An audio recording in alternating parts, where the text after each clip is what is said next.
Hello. Give me a second. How's it going, everybody?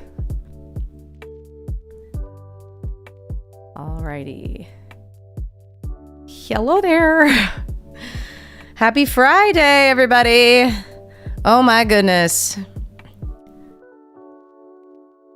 Whew. How y'all doing? Zanzibar White, thank you so much for the 25 months at tier 1, a total of 31 months. Jeez, thank you so much. Inching closer to 3 years, just want to say I always enjoyed your reactions. Appreciate the time and effort you put in. I just want to tell you good luck. We're all counting on you. Nice reference. Thank you so much. I appreciate it. Oh, I read The Hobbit, didn't finish When the Moon Hatched. When the Moon Hatched is such a good story. Interesting. And Don't Call Me Shirley. Yes. Yes, hello, everybody. I remember reading The Hobbit in high school, and it was a hard read. Really interesting. I did not find it to be a difficult read. I enjoyed it very much. Yeah, welcome, everybody. Hold on. I needed to add two things real quick to the screen that I forgot to do before I went live. So give me a second here. We'll do it live. Okay, that's one. You're gonna see me add the other one here, but I'll hide it in a second. Hold on. Because I like to put the book up here on screen. I don't really need to do it technically for When the Moon Oh, Jesus, it's huge. Why is it so big? Go away. Why are you like this? Hold on. Oh my God, why is it so big? Okay, we'll just hide you for a second there. Goodbye. Oh my God, she was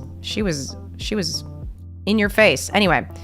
Oh, we gotta put The Hobbit over here because I'm hiding alerts now, and that's not cool. Do this. Let me scooch over a bit. Welcome to the book club live stream, everybody. Oh my goodness. Never mind. Sorry. I was getting alerts and I got confused. Thanks for the membership, Mighty Hobo. Yeah, what just happened? Why am I not getting, hold on. Oh, Mighty Hobo, whoa, Jesus. Mighty Hobo, thank you for the 20 gifted. That's what I missed. Jesus. Thank you so much.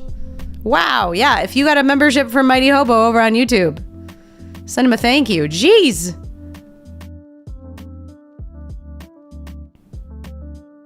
I wonder how many got that Bill O'Reilly reference. It's a good one. We'll do it live. Anyway, I hope y'all had a good week. Man, it feels like forever since we last talked about books and had our Golden Reads Book Club live. For those of y'all that don't know, my name is Natalie, and I have 2 book clubs over on Fable. I'm going to link them. Just give me a second. Okay, just give me a second. Give me a second. One is called the Golden Reads Book Club, where we dive into all manner of books. You know, the very first book we ever we read. This isn't a movie. The very first book we ever read in that club was Red Rising. Then we did Golden Sun, then Dungeon Crawler Carl, and most recently The Hobbit. So this book club it's still a young book club. It's still new. Here it is. I will post it in both of the chats. That is for the main book club. We also have what's called the Spicy Reads Book Club, where we read romance. Not everything is that spicy. Like, I think every book we've reacted to, Jesus Christ, it's read so far has had spice scenes, but some are spicier than others. Here's the link to that if you like romance. I would say the book we read this month was not that spicy. It was not that hot. It was more of like high fantasy. But the book we read the month before that was pretty much all spice, no plot. So it just varies, you know? John, thank you so much for the super chat. What Garmin do you wear, Natalie? Is it any good? I love my Garmin watch. It is I think it's the Phoenix Sapphire. Hold on. Let me look on my app and it will tell me. The Phoenix 7 Pro. I love it. It works great for everything I use it for, hiking and running. I used to have just the Venus or Venu 2, and that was good for just road running. But then once I started hiking off trail more and needed more like GPX capability, this was better. Anyway, I love this, but it's definitely not cheap. I got it on sale, and it was like a birthday gift for like my 30th birthday, I think. But yeah, like the Venu 2 was much cheaper. It was like under $200 when I got it at the time. Anyway, Natalie, you always look so cool. Wow, Akashrai, you're so nice. Thanks. Anyway, the first rule of Minotaur Club, always talk about Minotaur Club. Yes, we have not read a Minotaur book, but I read one time and my chat never forgave me, and they never let me live it down. Anyway, today we're discussing The Hobbit and When the Moon Hatched. If you didn't read those books, if you're not really in the book club, but you're just here hanging out, that's cool. Welcome. I am happy to have you here. What I'm going to do, because I feel like we did this when we were discussing Lights Out, and I feel like I should just do this all the time when we're discussing books, is like going over the summary of what happened. I do have the summary pulled up because I tend to have a really shitty memory, and sometimes I need to reference things, okay? I'm going to try to go over the summary in as quick a manner as I possibly can. It's not going to be that serious. I'm going to misremember some names. I'm going to forget some details, but I'm going to do my best to go over the summary of things. And that way, those of you who didn't read the books don't feel left out. However, if you don't like spoilers, if you don't want to know what happens in The Hobbit and When the Moon Hatched, well, I wouldn't stay here. I would leave. We are going to start with The Hobbit. Eventually we'll transition into When the Moon Hatched. So if you want to listen to one and then the other, eventually I will put the image for When the Moon Hatched up on screen. I'll also be holding, because I actually do own the book. Oh, you can't see it. Oh my God. I'll eventually be holding it. So if you want to pop back in later for that, you can. You're more than welcome to, but like there will be spoilers.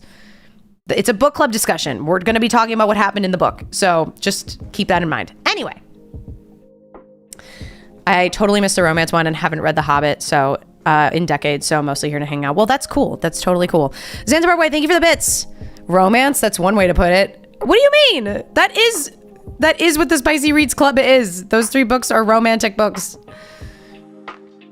I actually read The Hobbit in 6th or 7th grade. I barely remember it. Just somebody lost their gold and some trolls got stoned.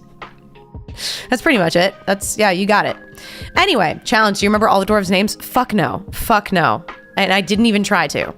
So let's quickly get into The Hobbit and the summary of what happened to The Hobbit. So we got Bilbo Baggins.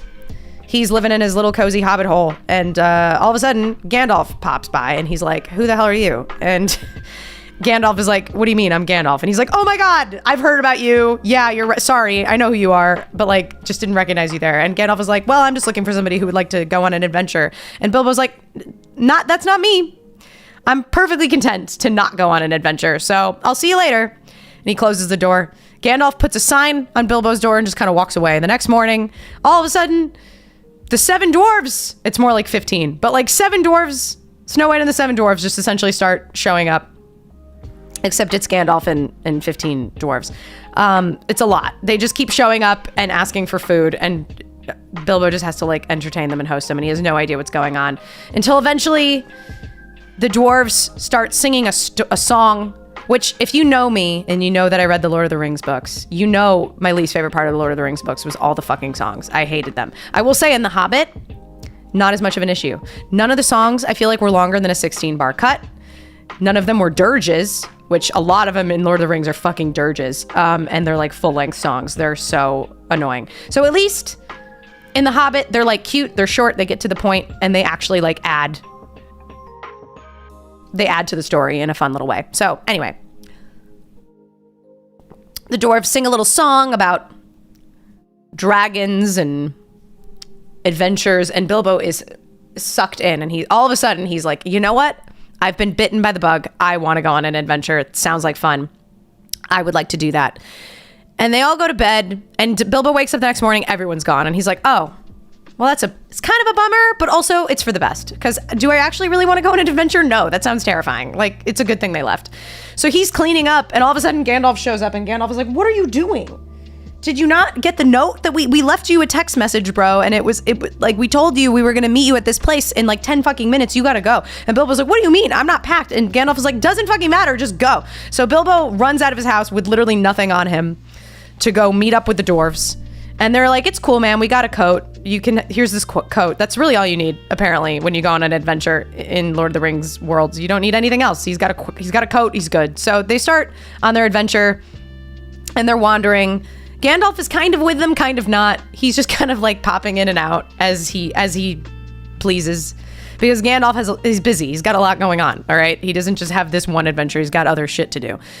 So at some point he's like not with them, and the dwarf, it's raining, and the dwarves see like a fire in the distance, and they're like, we got to figure out what that light is all about. So you know what we're going to do? We're going to tell Bilbo to go investigate it. So Bilbo, true, and a pocket handkerchief. That's true. Gandalf lends him a pocket handkerchief, which is apparently also very crucial to the adventures that he's about to embark on. So Bilbo goes on his own to go investigate. They have 15 dwarves. Not a single one of them goes with him. They're just like, if you need help, just hoot like an owl. And Bilbo's like, I don't know how to do that, but okay. And so he just goes off to investigate what's going on. He finds these 3 trolls sitting around a fire eating mutton, complaining about the fact that all they have to eat is mutton. And Bilbo's like, man, all right, I've got a few options here. One, I could just retreat and go tell the dwarves what's here, what I found, or I could try to pickpocket them. And he's like, I am going to try to pickpocket them. That's a great idea. I'm going to try to steal from them because I've been brought on this journey. I forgot to mention, he's kind of been brought on this journey. His job is to be like the burglar, because they're going to, I forgot to kind of mention the journey that they're on. See, this is why I'm not the best at actually summarizing books, you guys. I'm kind of a chaotic mess when I do shit like this. Basically, they're going to this mountain that like used to be owned and run by the leader of the dwarves in this group, Tauren. His family and his people used to live in this like palace under the mountain, and they're basically trying to go reclaim it from Smaug the dragon. I'm loving this chaotic synopsis. I know I'm the fucking worst at telling stories, apparently. So anyway, the whole point is like they gotta go and somehow defeat Smaug, but also like steal some of his gold, because a lot of the gold was like Smaug stole from the dwarves and from other people. And so they're bringing Bilbo along, and they're like, he's little enough to steal from this dragon and not be noticed. So he's given the title of burglar when he's never stolen a thing in his life. And they're just like, Bilbo is the burglar. But they don't really respect him yet at this point in the journey and in the adventure, because they're kind of like sus. They don't really understand why Gandalf brought him. And Gandalf is like, you're gonna need him, all right? So just get over it, all right? Trust me. Like, you're gonna wish that he was here. And so the first test is they'll send him off to go investigate these trolls, and Bilbo's like, well, if I'm gonna be a burglar, I might as well practice. So he decides to pickpocket the trolls. It doesn't go well. The troll notices immediately and is like, what the hell are you doing here? Who are you? And he's like, sorry, my name's Bilbo. And they're just like, what even are you? And then eventually the dwarves try to come to Bilbo's rescue, but they do it in the most inefficient manner possible. They all keep showing up like one at a time, and the trolls just get distracted. So they start like bagging the dwarves. They completely forget about Bilbo. Like, he's not even there anymore. They've completely forgotten about him. They start bagging the trolls one at a time, because for some reason the dwarves don't decide to swarm. There's 15 of them. None of them decide like we're gonna swarm attack the trolls. They all show up like one at a time. So they all get bagged up. And who shows up at this point in time? Gandalf. Gandalf is back, and he's like, hey, what's going on? And Bilbo's like, oh my God, I can't believe you've shown up just in the moment we need you. All of the trolls have been bagged up. So Gandalf's like, don't worry, I got this. And he just starts to like hide in the trees and act like one of the trolls. Like he changes his voice to sound like one of the trolls, and he's distracting them and confusing them, because the trolls are evidently really fucking stupid. So they think they're all talking to each other in the dark, but they're kind of talking to Gandalf, and Gandalf is distracting them. And Gandalf essentially just wastes so much time that the sun eventually rises. And when the sun rises, the trolls turn into stone. And that's how they save the dwarves. So they save the dwarves. It's pretty anticlimactic, but they find some really cool loot. They find some swords that are some pretty badass swords that have evidently killed a lot of goblins, and they're like, wow, this is sick. Wow. So they all get some cool swords. Even Bilbo gets a little sword, which he'll name later. And so anyway, they go off on their journey. They eventually go, I think this is when they go to Rivendell, right? This is where I need to reference the summary. Hold on. Let me make sure I don't get too out of order here. Yes. So the next thing that happens is they go to Rivendell. They're like, Gandalf is like, we got to meet up with Elrond. So they go take a little break in Rivendell. This is where they learn the origin of their story, or origin of their swords. Because Elrond knows everything, like Gandalf. Have you, or are you going to read Sunrise on the Reaping? Okay, I need to stay focused, James. Sorry, I'm telling a story right now. But no, the answer is I have not read it. So they go to Rivendell. They take a little break. Have a good time with the elves. The elves sing a little song that isn't too long. Thank you, Tolkien. It's a nice short little song. And eventually, after like 2 weeks, they get on the road again. And they're wandering on the road. And some nasty storm hits.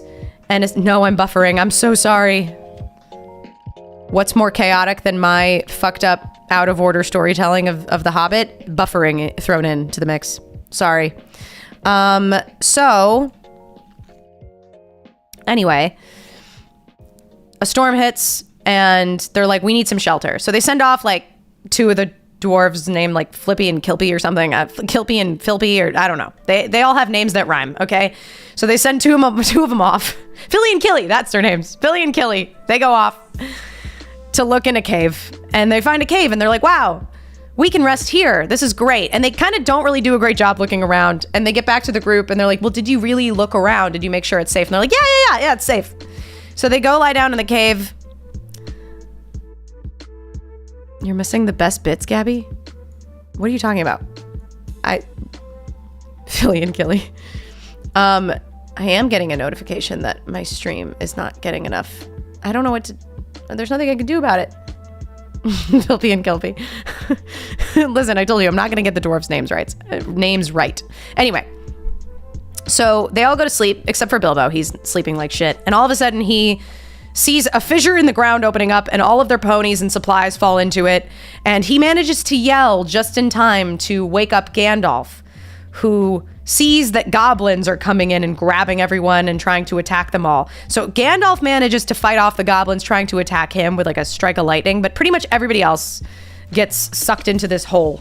So basically all the dwarves, Bilbo, all their ponies, they all get taken by the goblins, except for Gandalf. Gandalf is fine. And the goblins sing a really formidable song as they're bringing him down, down, down underground. And it's kind of fun. It's kind of a vibe. It's kind of like Be Prepared by Scar vibes, you know? It's kind of the vibes I'm getting from the goblins in this moment. So they get taken to the Goblin King, the Goblin Lord, whatever, and he's just like, what the fuck are you guys doing here? And the dwarves are like, none of your fucking business. And then they all start fighting. And then Gandalf shows up, because again, Gandalf is just be showing up whenever the dwarves need him. It's Gandalf. He's the most dependable guy ever. So Gandalf shows up, and then Tauren kills the Goblin King. And then they all start running for their lives. So they start fleeing, but poor Bilbo can't keep up. So one of the dwarves has to carry him. I forget the guy's name. I was like, Dory, I don't know. Dory sounds right. It's probably his name. And he drops Bilbo during a climactic battle moment and leaves him behind because his name is Dory and he's forgetful, like Finding Nemo. That's probably why his name is Dory. So anyway, he drops Bilbo. Bilbo falls into darkness, hits his head, is unconscious for a bit. He wakes up. He's all alone, like deeper into the cave, basically on a rock island. And he's like, what the hell? Where am I? Where is everybody? And in the most anticlimactic way possible, he wakes up and he sees something on the ground next to him and he picks it up and he's like, oh my God, a ring. That's cool. And he takes it. And that's how he finds the one ring to rule them all. And he just puts it in his little pocket and he starts looking around. And eventually he runs into our good old friend Gollum. Gollum is down there. I wish I could speak whale. Listen, this is the way I summarize books, okay? It's not, you just have to deal with it, all right? If you didn't read the book, I'm sorry. This is what you have to do. I think this retelling should be on audiobook. Anyway, so he encounters Gollum and Gollum is like, ooh, I kind of want to eat you. And he's like, no, let's not do that. How about let's play a game of riddles. And if you win, you get to eat me. But if I win, you have to show me the way out. So they're playing a really high stakes game of riddles. And it's pretty intense. Like, they're both evidently really good at this game. It goes on for a little while, and like, it's pretty neck and neck. Like, they both are doing a pretty good job until finally Bilbo, he had forgotten about the ring in his pocket. Do the Gollum voice, please. I'll try, but it's not gonna be good. I'm already pretty phlegmy. So Bilbo puts his hand in his pocket while he's thinking, and he did I guess any of the riddles? I did. I got the dark one. There was one where the answer was dark, and I got that pretty quickly.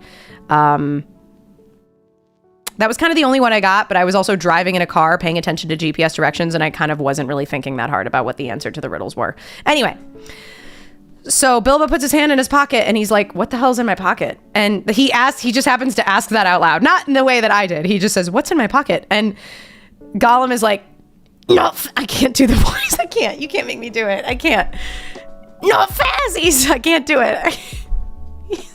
He's like, no fazzies. That's not, no. No, how am I fucking hell, I can't do this.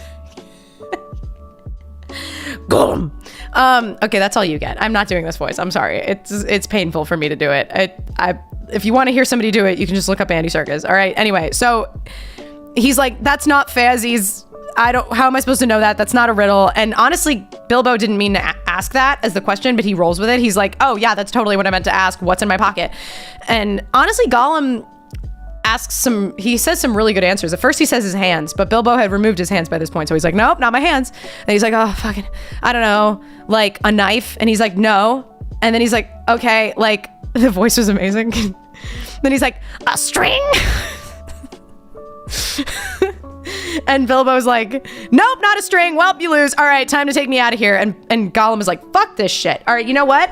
I promised I'd take him out of here, but I didn't promise that I wouldn't still sabotage him. So Gollum's like, okay, let me go get my supplies first. So he goes back to his little island, his little rock pad, and he's like, I'm just gonna gather some stuff because he has a ring. He thought he had a ring that turns him invisible. So he was like, if I go get my ring, I can sneak up on Bilbo and still eat him. And then I get it's the best of both worlds.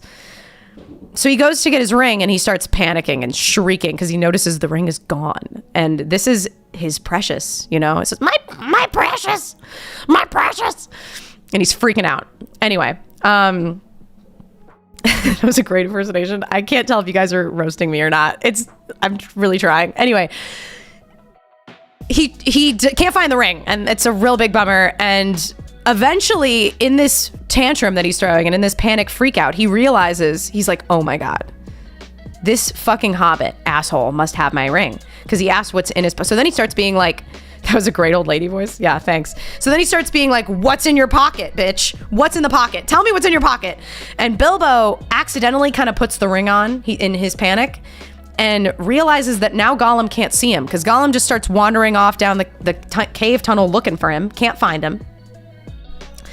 And Bilbo's like, oh my God, he can't see me. This is great. So then he starts to follow Gollum because he hopes that Gollum will lead him to the way out. I thought you put on Andy Serkis audio for a second. Anyway, and Gollum leads him to an exit. And Bilbo manages to escape him, get away from him. Gollum is shrieking, freaking out, notifying all the other goblins in the cave that something is going on. So then Bilbo reaches another exit where a bunch of goblins are and manages to get around them. I'm pretty sure the goblins, it's insinuated that they eventually go investigate Gollum, but we don't see that. Bilbo gets away. He escapes.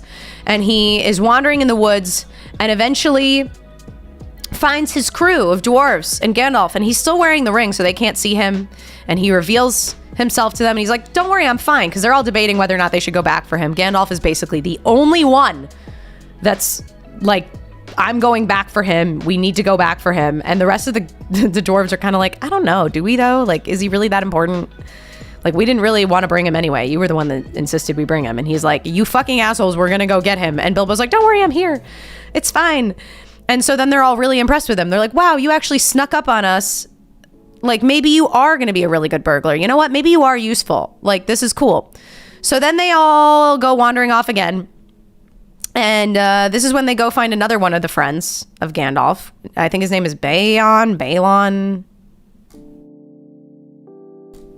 Trying to find his name. Beorn.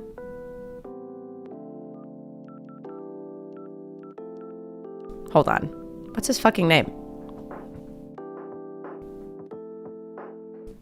Oh, we're not there yet. Hold on. I'm still a little bit ahead of myself. So they go off wandering in the woods, and eventually they hear wolves coming for them. See, this is why I need the fucking summary. There's so much that happens in this. I need to speed this up because I'm taking too long. Okay, so a bunch of wolves start chasing them, and they climb into trees trying to get away from these wolves, and the goblins find them, and it's not looking good for our gang. Like, they're cornered in a bunch of trees by goblins and wolves, and everyone's setting fire trying to scare the wolves away. It's not working. And the eagles swoop in, because what happens in Lord of the Rings and The Hobbit when our folks are in dire situations? Eagles will save them, inevitably. So the eagles swoop in, they pick up our gang, they fly them really far away, they feed them, take care of them for a little bit because our gang is in rough shape. And then this is when Gandalf is like, okay, we're gonna go meet up with my friend Beorn, who is essentially just a bear shifter Disney princess kind of guy. What I was thinking when I was reading about Beorn is he sounds like every Disney princess. He's basically, I'm pretty sure he's a vegetarian because he doesn't seem to really be fond of eating meat. He's friends with all of the little forest woodland creatures. He's got little horsies that are his friends and that notify him of things going on in the woods. He has dogs that work with him and serve people in his house. He seems to like be able to speak to every creature and turn into a bear. So he's essentially like a Disney princess. He's kind of like Merida in Brave if she turned into a bear instead of her mother. This is kind of, that's Beorn. Anyway, so they meet up with Beorn, and Gandalf has to kind of like trick him into like taking care of all of his friends because he knew if he showed up with all the dwarves, Beorn would be like really angry about it. So he like kind of told the story in a way where like the dwarves just came up one at a time, like kind of what he did to Bilbo, actually. He did that to Beorn and it worked. And Beorn took them all in, fed them, took care of them for a little bit. Beorn is a bear wolf, not a swear wolf. Exactly. So Beorn lends them some ponies for a little bit until they get to the edge of Mirkwood. Then they send the ponies back. And now they have to enter Mirkwood. And Gandalf is like, I must leave you again. It's my time to leave you again because I am Gandalf and I have a lot of important shit going on. And this is not the only thing I have to do. And they're all devastated. They're all like, I can't believe you're leaving us. And he's just like, suck it up. This is not my job. Okay. Even though he did bring Bilbo into this mess. So anyway, they go into Mirkwood. And it's rough. It's really rough going. There's not really any water that's safe to drink. There's like no food. Our gang is literally starving to death. And they're all just like in rough shape. And then eventually they have to cross this river and they see this deer that looks like some mystical stag of the forest. They try to shoot it. They don't get it. And all of a sudden one of these deers runs into, I think his name is Bomber. You know what's crazy about Tolkien is all of his names are the same. Like there's like Bomber. In Lord of the Rings, there's Bombadil. In Lord of the Rings, there's Sauron and Saruman. There's have a drink or you will lose your voice. I'm gonna lose it anyway. Okay, there's no avoiding that. Half the dwarves' names rhyme, but to be fair, that's like the point of that in this. There's just a lot of names that are the fucking same in Lord of the Rings universe. So basically, you're just destined to be confused. So anyway, where were we? Oh, Bomber. He gets hit by a stag, and he falls asleep. And he's the fattest dwarf, and now they all have to carry him because they can't wake him up. He's like in a coma and unable to be risen. So they're carrying him through the woods. And eventually they reach a clearing where they see lights. And they're like, oh my God, it looks like a party is happening over in the woods. Maybe they have food. So they try to like go over there. And this time Bomber, whatever his name is, he wakes up. And he's like, I can't believe you woke me up. I was having the best dream about food. How could you do this to me? Like, it was so enjoyable. And they're like, shut the fuck up. Stop complaining. We're all starving. And we've been carrying your fat ass for hours, okay? So just shut the fuck up.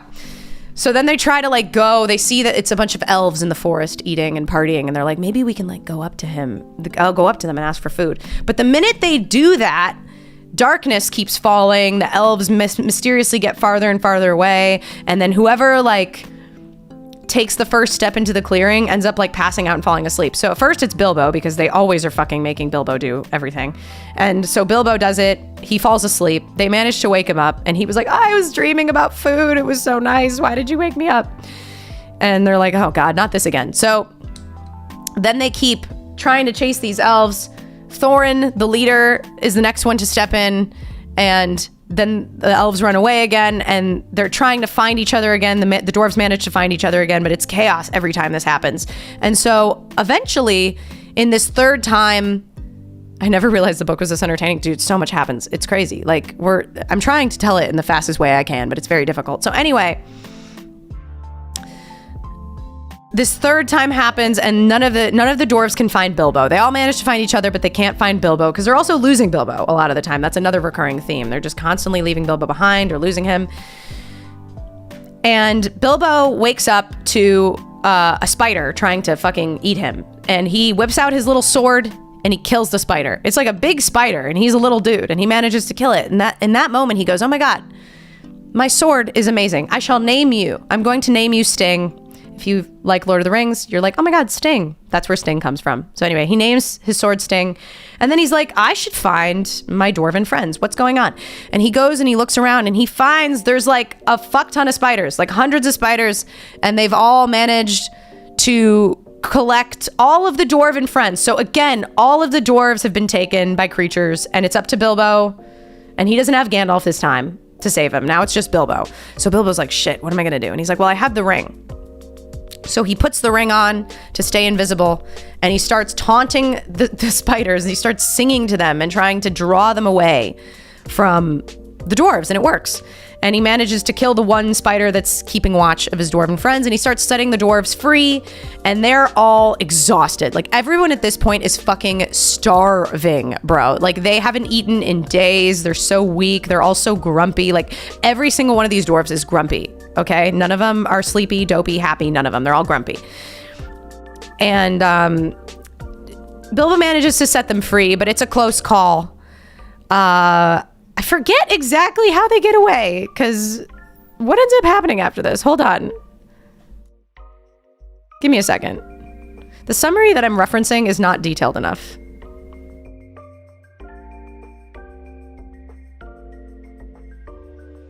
Anyway, I guess they magically escaped the spiders. I don't really remember exactly what happened. They managed to escape the spiders, but they get captured by some elves.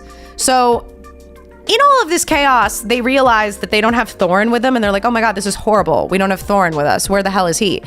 And you see a different perspective from Thorin, where the last time he set foot in the clearing to check out the elven party, he was the one that fell asleep, but everybody kind of forgot that he fell asleep, and they left him behind, and they were devastated that they left Thorin behind.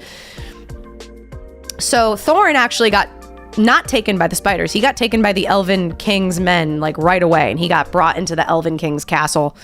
And the Elven King was like, "What are you doing in my lands? I have a right to know." And Thorin was like, "I plead the fifth, Your Honor. I don't want to talk about those things." And so the Elven King locks him up in the dungeons, and he's like, "I will feed you and take care of you, because we aren't, awful, but I will keep you here as long as it takes for you to tell me what the fuck you're doing here." And Thorin is like, "I'm not saying nothing." So then anyway, we go back to our dwarven friends, and they also get captured by the elves, and they're like, "What the hell's going on?" But Bilbo keeps his ring on, so they don't see him. So Bilbo sneaks in with him into the castle. Oh my God, we still have so much. So anyway, he sneaks in with him into the castle. And he's like doing like sneaky little missions, trying to like find a way out, trying to save the dwarves. Yeah, basically we were starving is the only answer Thorin gives the Elven King. That's true. He just says, "We were starving." He's like, "Okay, but what are you doing in the woods?" And he's like, "Starving." That's what he just says over and over again, because they're really fucking hungry.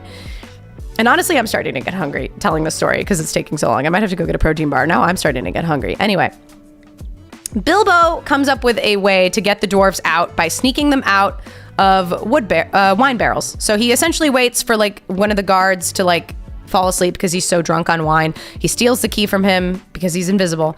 He gets all the dwarves out. He gets them all into barrels. Half of the time they're complaining, by the way. Like, they're still fucking complaining. And he's like, I have now been responsible saving you guys twice. So maybe shut the fuck up and be a little grateful. So he gets them all into wine barrels. He ships them down the river. And then he has to, like, he forgets to put himself in a wine barrel. So he has to basically, like, claw onto a barrel, swimming in the river, trying to follow them.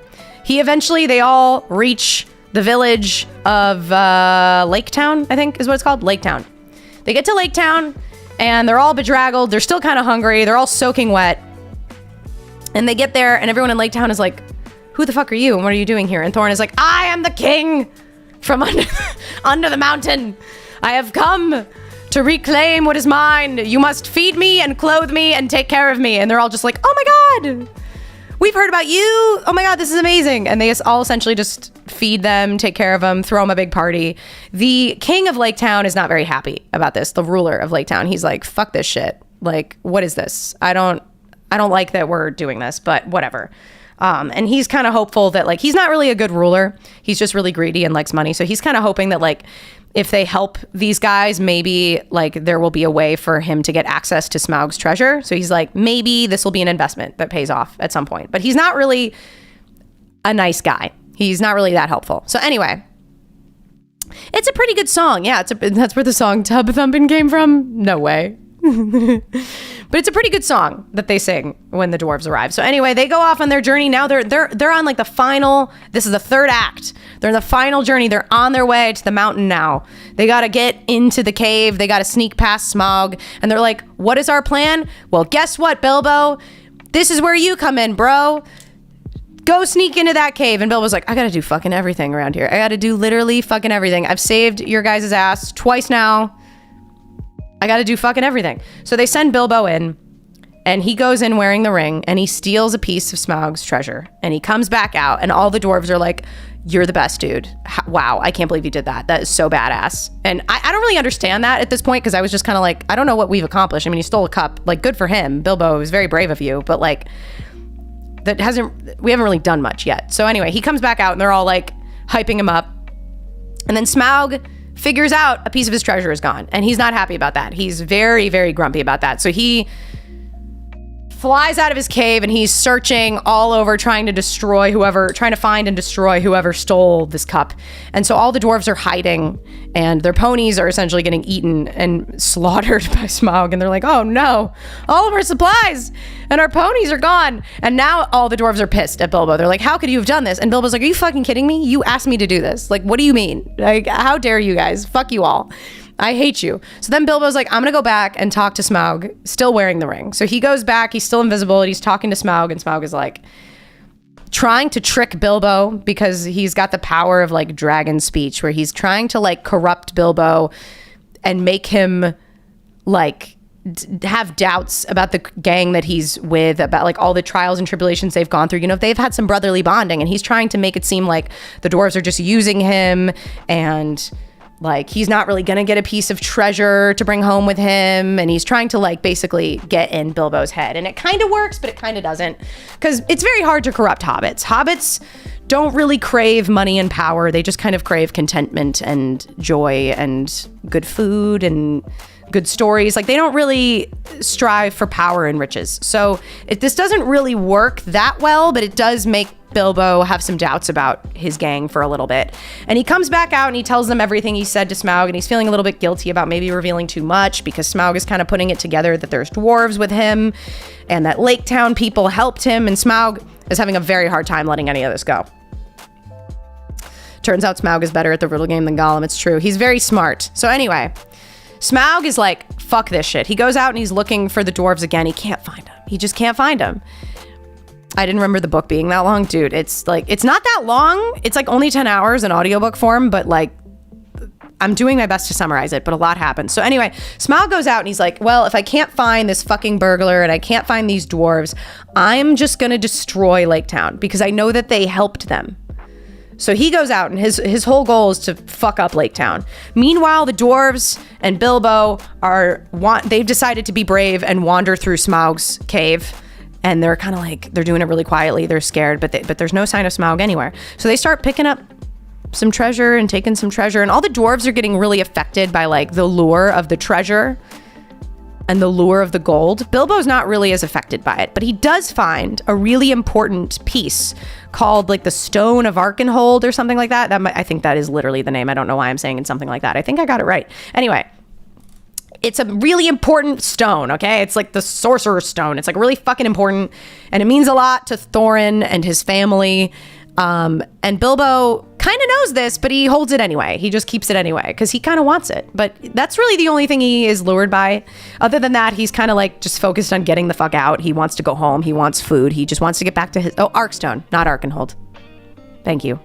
Arkenstone? Arkenstone. Whatever.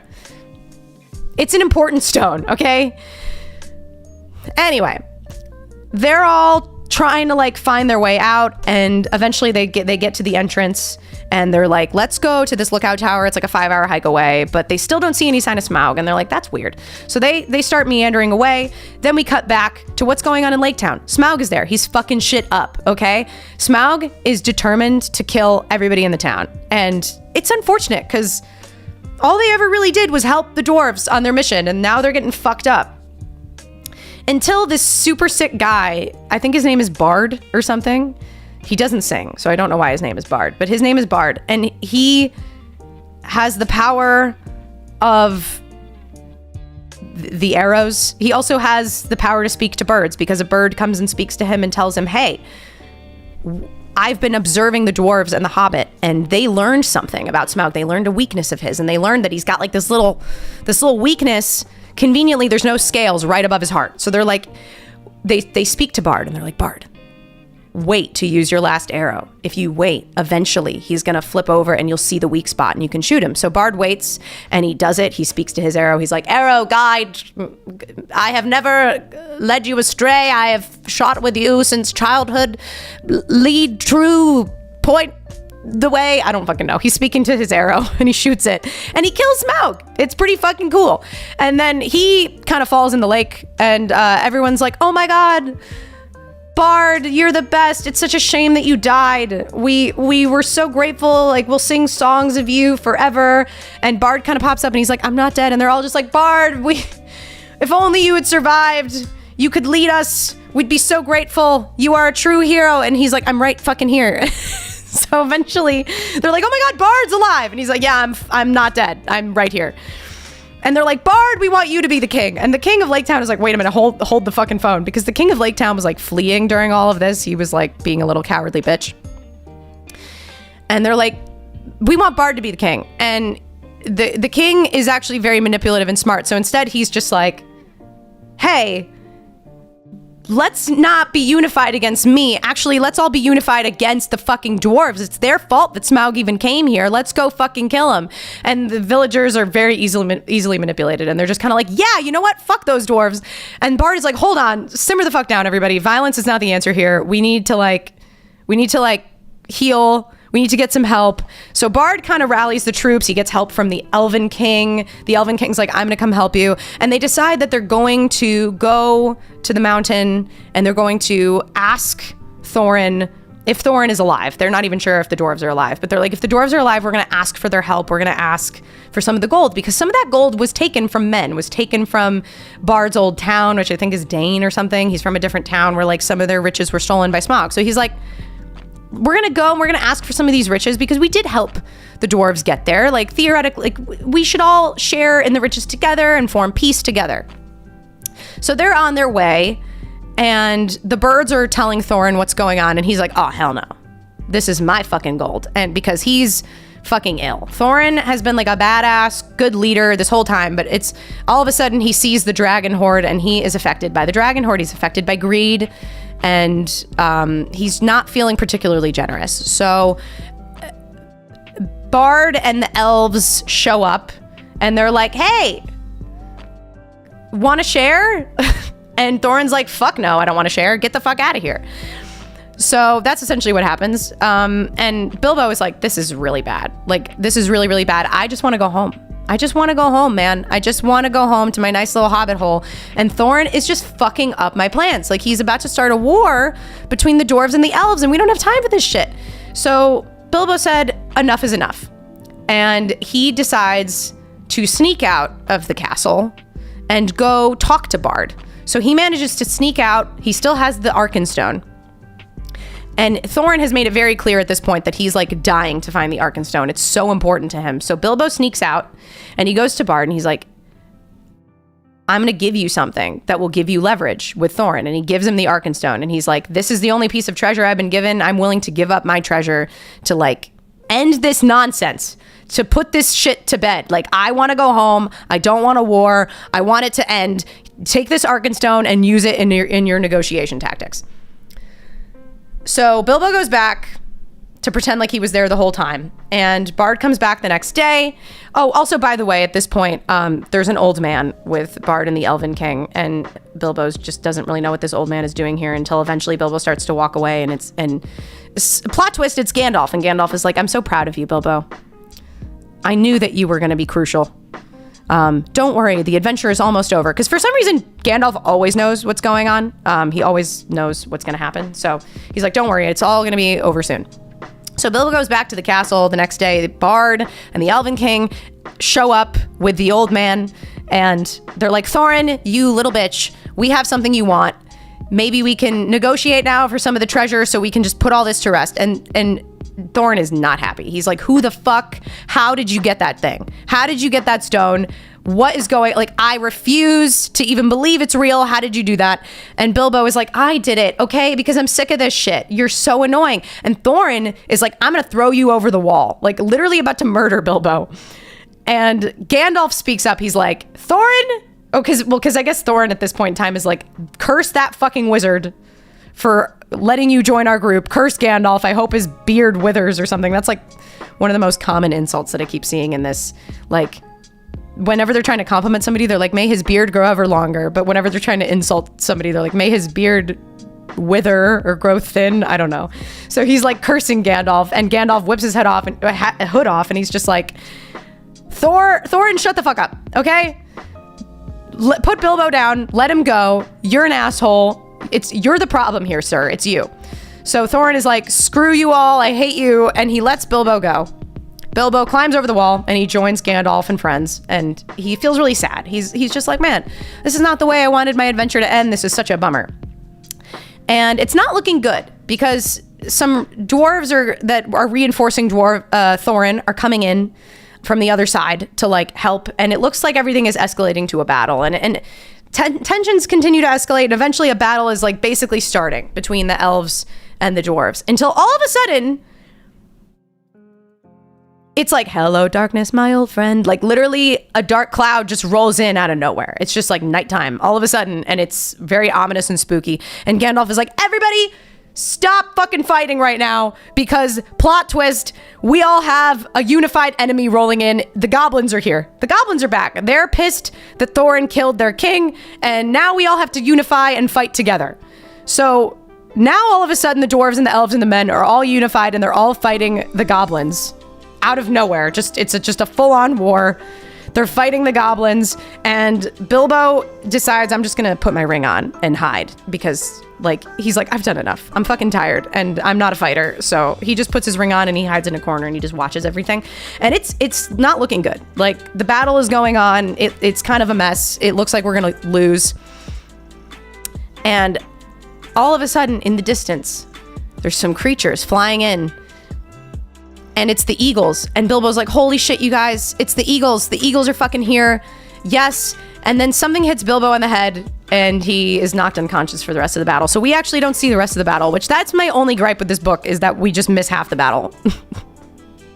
Because Bilbo's unconscious. So anyway, Bilbo's unconscious. He wakes up many hours later, and no one is around. Everyone's gone, and he's just like, what the hell just happened? And eventually he realizes that like he still has the ring on. So he takes the ring off, and somebody's like, oh my God, we've been looking everywhere for you. We couldn't find you. You're really lucky that we found you, because we were about to leave and you would have probably died out here, you know, just starving for, I don't know why he said that, but he did. I'm like, I don't think he would have, but anyway.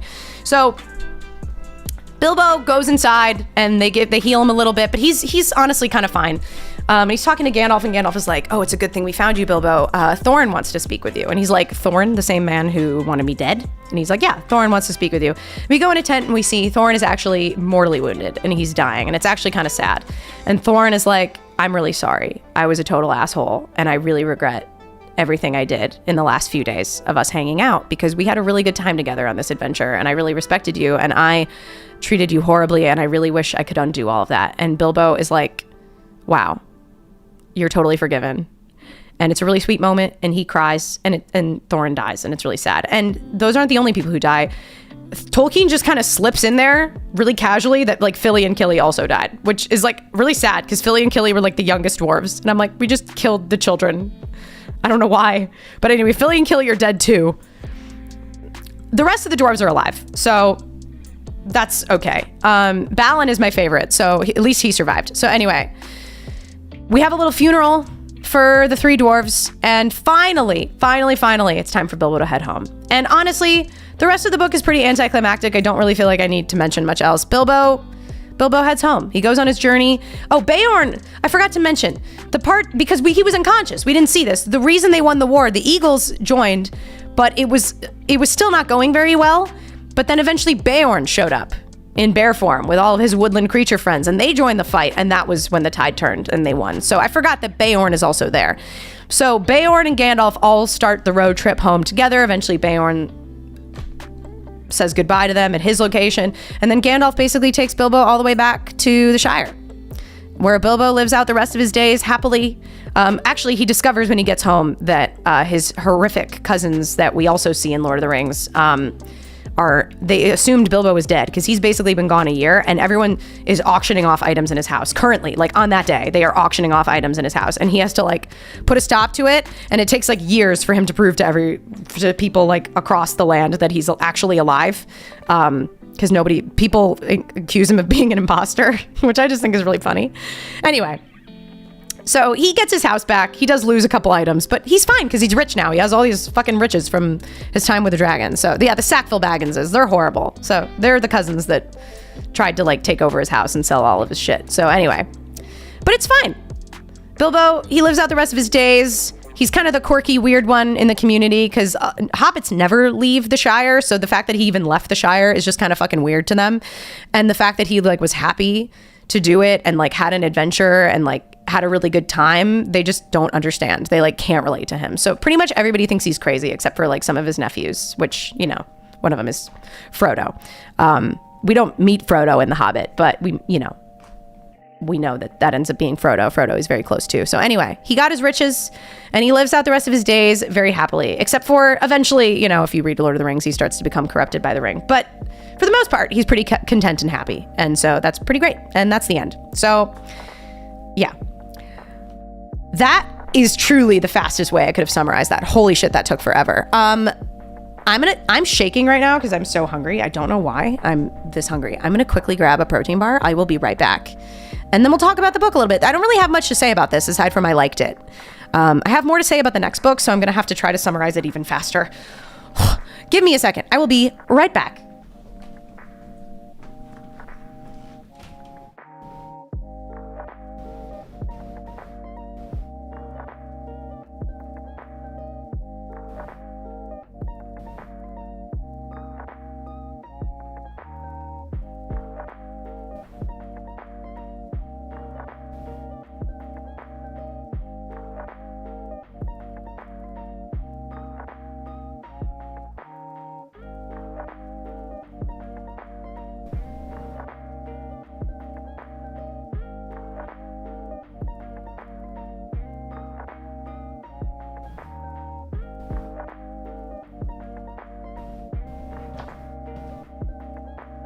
Okay, turns out I actually didn't have protein bars. We're out. So that was unfortunate, but I do have these protein drinks. Oh my God. What is on my, Jesus. Fuzzy on my lip. So I had a protein drink, but I know that's not going to fill me up. So I just brought like some gluten-free matzah up here, which is the most random thing ever. We just don't have enough groceries in the house right now. So this is not a healthy snack. I just didn't have enough time. Everything else would have required more prep because like I have some chicken down there, but I'd have to heat that up. So yeah, this is a weird snack. But I'm like shaking, so I like absolutely had to do this. Anyway, The Hobbit is a lot of fun. What would I rate this book? I'd give this book a solid 4.75. Like, it's really good. I don't have a lot of notes. I think, the point of it, the messaging of like how like being greedy and like focusing on like riches like and making money can like corrupt you, and like it's much better and more honorable to like prioritize like the simple things in life and like being grateful for what you already have. I think that's a sweet message. And like the pacing of it is really good. 4.75 out of 5. Yes, out of 5.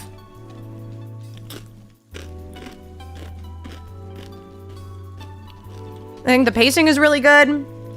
There's solid character development. There's a lot of humor.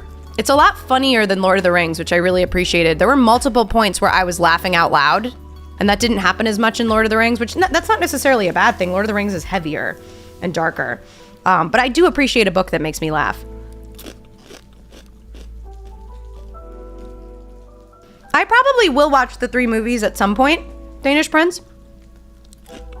I'm more inclined to watch them now that I've read the book.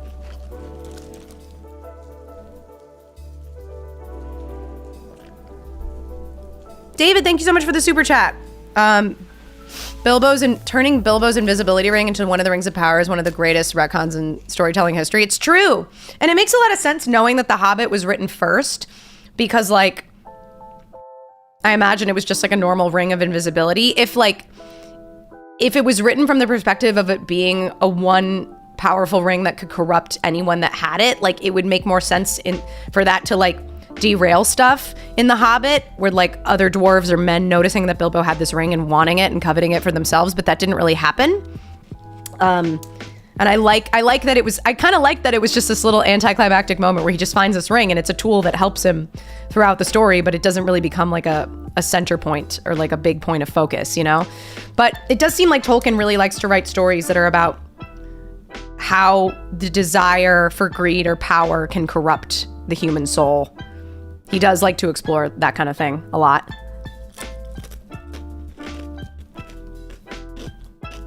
Yeah, I agree with you, Lewis. It's easy reading, but it still has those high fantasy vibes, but it doesn't feel difficult to get into at all or difficult to understand. It's really fun. And it's just easy to read. Like I never felt like, so something that I was nervous about with both of these books, I feel like it was a bad timing for me to read both of these because something weird happened to me this month where I hit a fantasy slump, and that never happens to me. Like I'm never in a fantasy slump. And I just was not in the mood for fantasy. Like a lot of the books I was reading were contemporary books, and I just was not in the mood for fantasy. So reading When the Moon Hatched was really like pulling teeth for me. But The Hobbit wasn't as difficult. So I think that speaks a lot to how good The Hobbit is and how well it flows, how well it's paced, the amount of levity and humor that breaks things up. Like it's just a delightful story. So like even with me being in a fantasy slump, it wasn't hard to get through. And I think that says a lot about it. Would you read it again? So The Hobbit is the kind of book that like if I ever have a kid, I absolutely would make them read it. Like I would read it with them. I would probably use the Andy Serkis audiobook and just like, because the Andy Serkis audiobook was really good. I would probably just show it to them that way because it's like a perfect book for like pretty much all ages.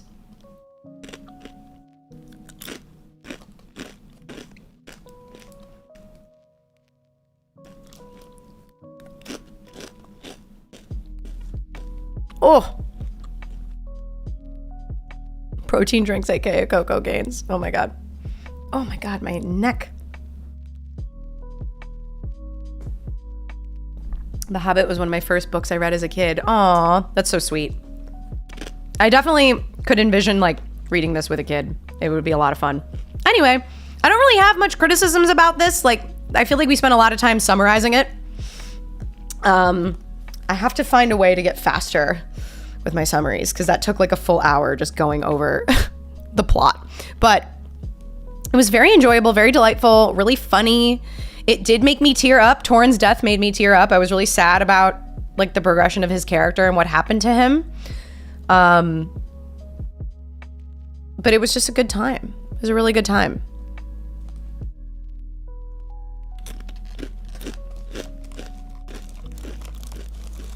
Do you have any parting thoughts? Anybody? I mean, like, this was one of those books that, like, I have less to say about it. I have more to say about When the Moon Hatched, to be honest. Because I think I had more issues with it. So, before we get into that, like, if anybody has anything they want to share. Tolkien started The Hobbit by writing the first sentence on the back of an essay when he was grading papers. That's crazy.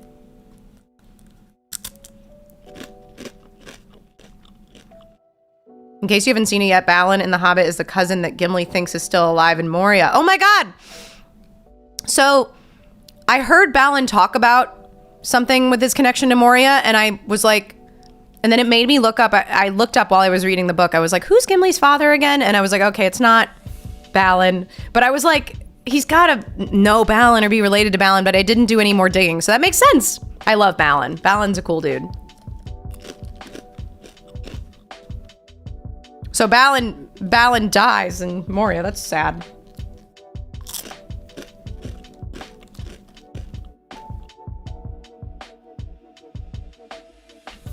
I was quite let down by the movies. The book is not nearly big enough for 3 films. I completely agree with you. I haven't seen the movies, so I still need to watch them, and I still probably will, but like 3 movies is ridiculous for that book. Ooh, God. Like, if I was summarizing Lord of the Rings to you, I'd still be going. We like 3 movies for that makes sense, but not for The Hobbit.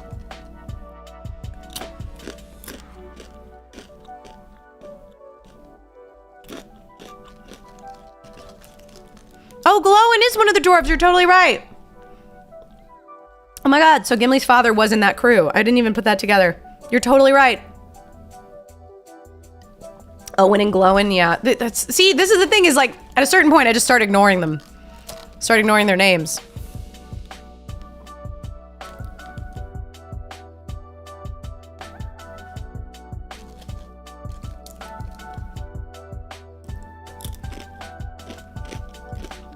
I would love to hear a Lord of the Rings synopsis. Oh my god, I don't know if I have that in me. That's a lot.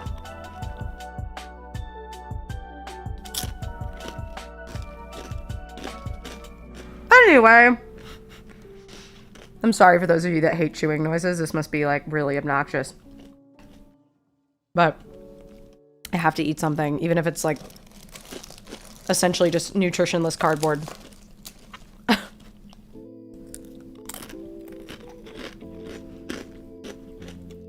The Elf King is Legolas's dad? Holy shit, wow. Didn't think that. I knew that Legolas was like a woodland elf. It's funny because I actually mostly remember that from the books, not the movies, because they talk a lot about that in the books, how he's like one with the trees and loves the woods, and Gimli like is terrified of the woods. And Legolas is like, don't worry, like I'll come with me, like I'll teach you how to like the trees. And he's like, well, then you have to come with me to an underground cave. And Legolas is like, oh, okay.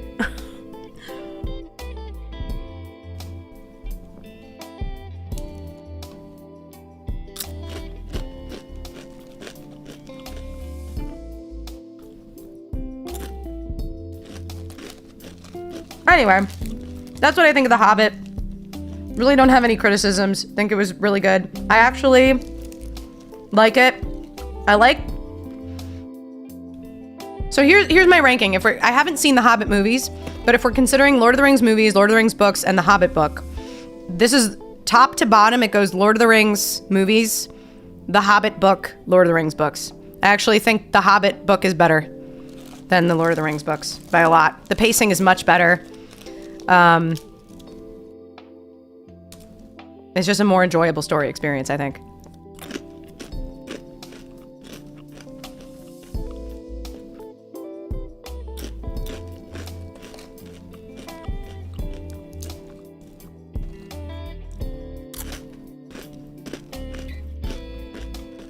Anyway.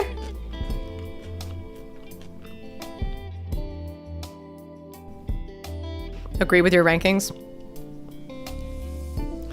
So that's how I feel about The Hobbit. There's not really much else to say about that. Now we're going to talk about this book, When the Moon Hatched. I'm still shaking. Oh my God. Favorite Lord of the Rings movie? Oh God. You know, I've only seen all of them once. So I feel like I would need to watch them all again to like really make a decision. But maybe it's cliche, but I would say the last one. I just love the finale. I think part of it is like Sam carrying Frodo up the mountain just broke me. It broke me. I can carry you. Like that is my favorite moment, I think. So the third movie probably.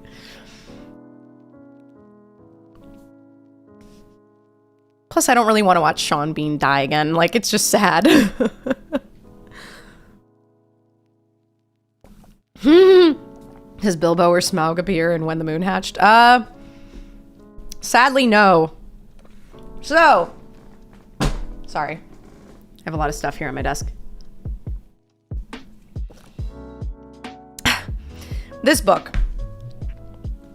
I'm like way too hungry right now. This is inappropriate. I'm like tired. I like don't want to summarize this. How can I summarize this as fast as possible? Like The Hobbit took forever to summarize.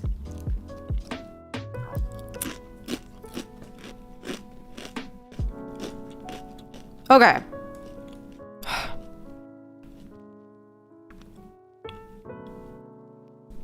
So, When the Moon Hatched. Basically, the first chapter is just like an introduction to the gods and the religion of the world. And it's one of my issues with this book. I was a little disappointed with this one. Same. One of my issues with this book is I feel like Sarah Parker, the author, was just trying a little too hard with the prose and the flowery language. Like, it felt like a lot of the way it was written was actually actively taking me out of the immersion for the story. And the first chapter is a prime example of that. Like, let's go to it. Hold on.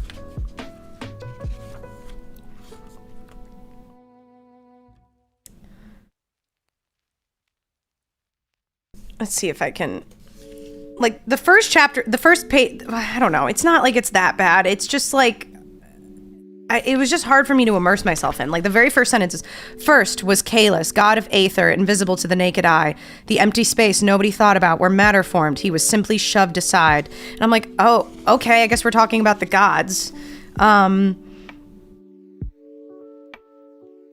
And so I'm like, okay, this is interesting, I guess. Like, we're learning about the different gods, and we're learning about, like, the dragons that, like, when they chose to die would fly up into the sky and harden and turn into moons. And I was like, okay, surely this is going to be, like, really important stuff then. And you essentially learn that, like, there's people who can hear it's called the elementals. There's like 4 gods, or 5 gods technically, but like really only 4 elements. It's like fire, wind, it's fire, air, earth, water. And certain people can hear the songs of certain elements, and that means that they can bend those elements. But like, that's not really spelled out super clearly. Like, you kind of have to piece that together as the book goes on.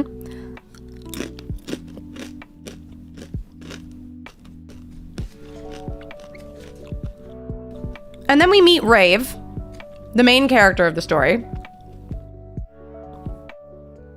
Oh, this is a really bad summary that I found. Hold on. This is actually not going to help me in recalling everything that I read. Hold on. I'm so sorry. This website sucks.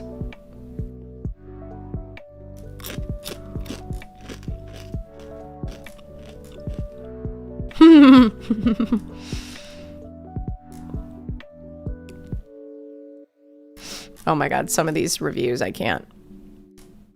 I just want the chapter by chapter.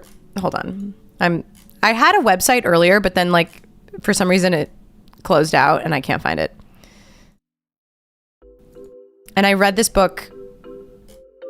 I finished it like a week and a half ago, and that you'd think that that wouldn't be enough time for me to forget some things, but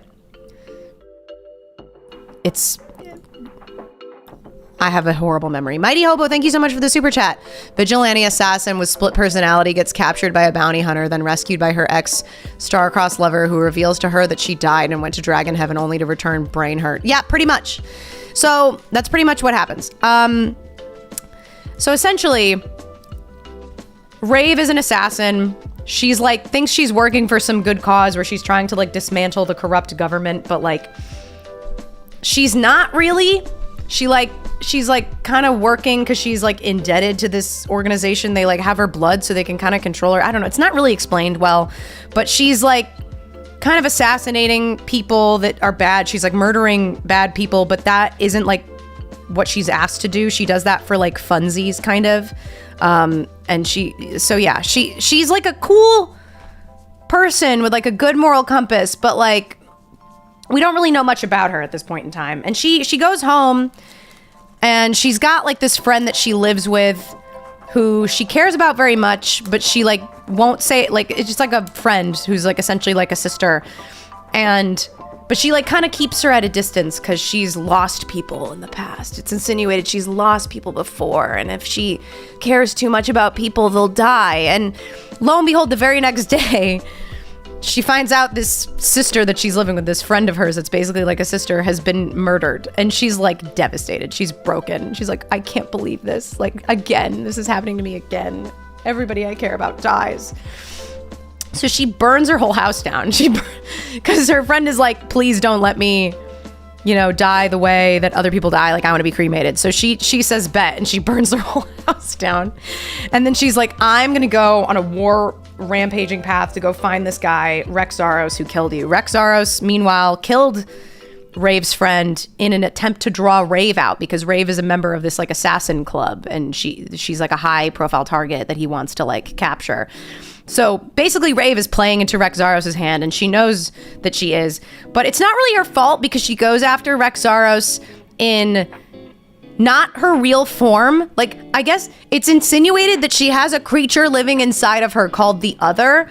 And so in her devastation and rage and sadness at her friend's death, she essentially transforms into the Other. It still looks like her. It's just her eye color changes. And the Other takes over. So we get a chapter from the Other's perspective. And the Other seems like this monster that's living inside of her.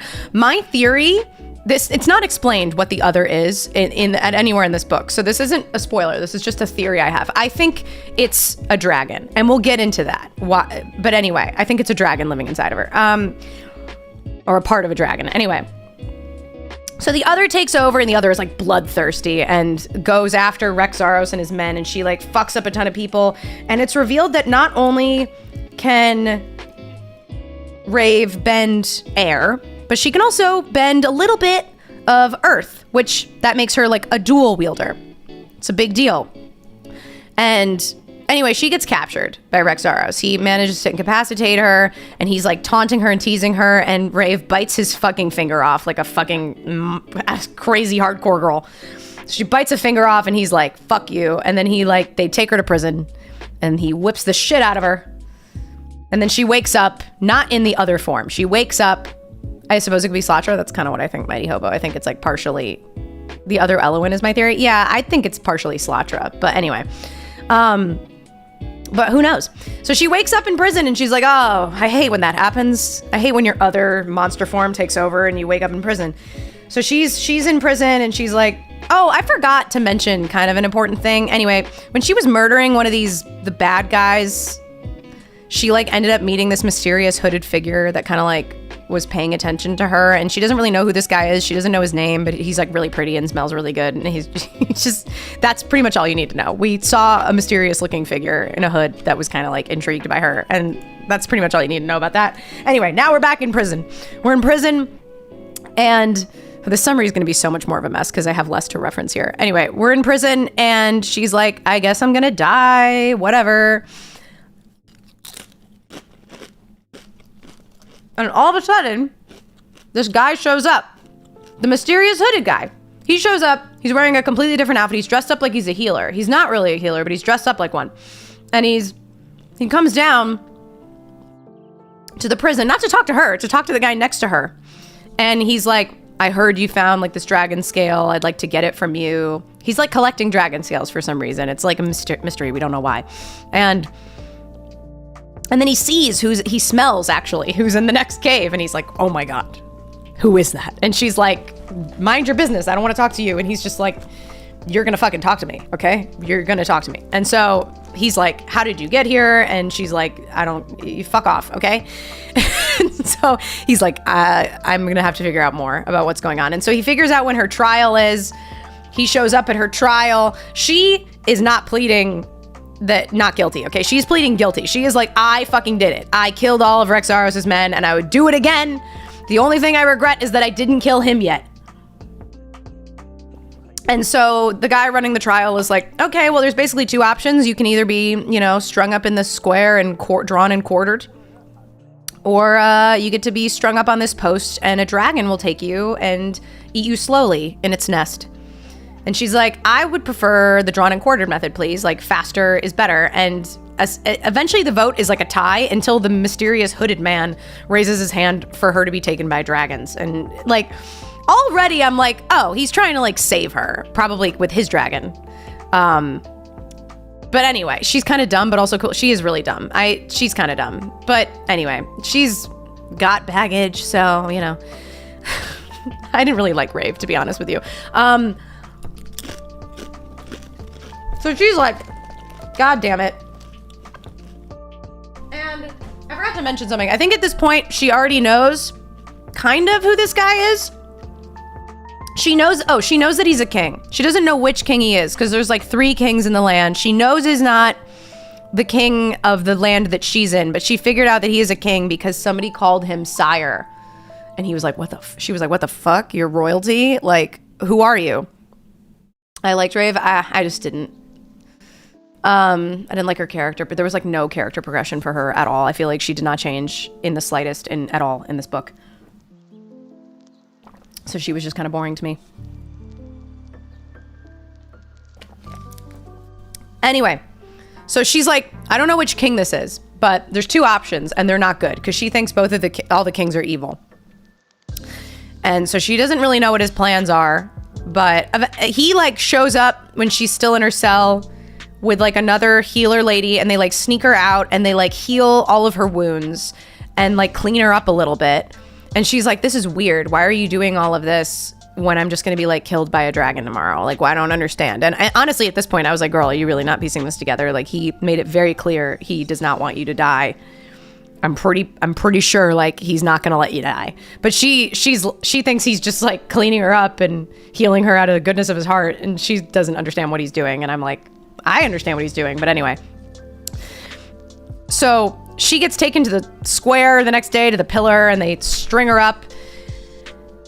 And the dragons are coming and they're fighting over her body. They're trying to get to her. And she makes eye contact with the queen. The queen is there for some reason. The queen shows up to this random execution and the queen is like shocked. The queen looks horrified to see Rave strung up there on a post. Like, she recognizes her. And Rave is like, I don't recognize you. Why are you looking at me like that? And the queen is like getting involved, using the power of Claude, air magic, because I guess the queen also has the power of air. And she's trying to push the dragons away and buy Rave some time.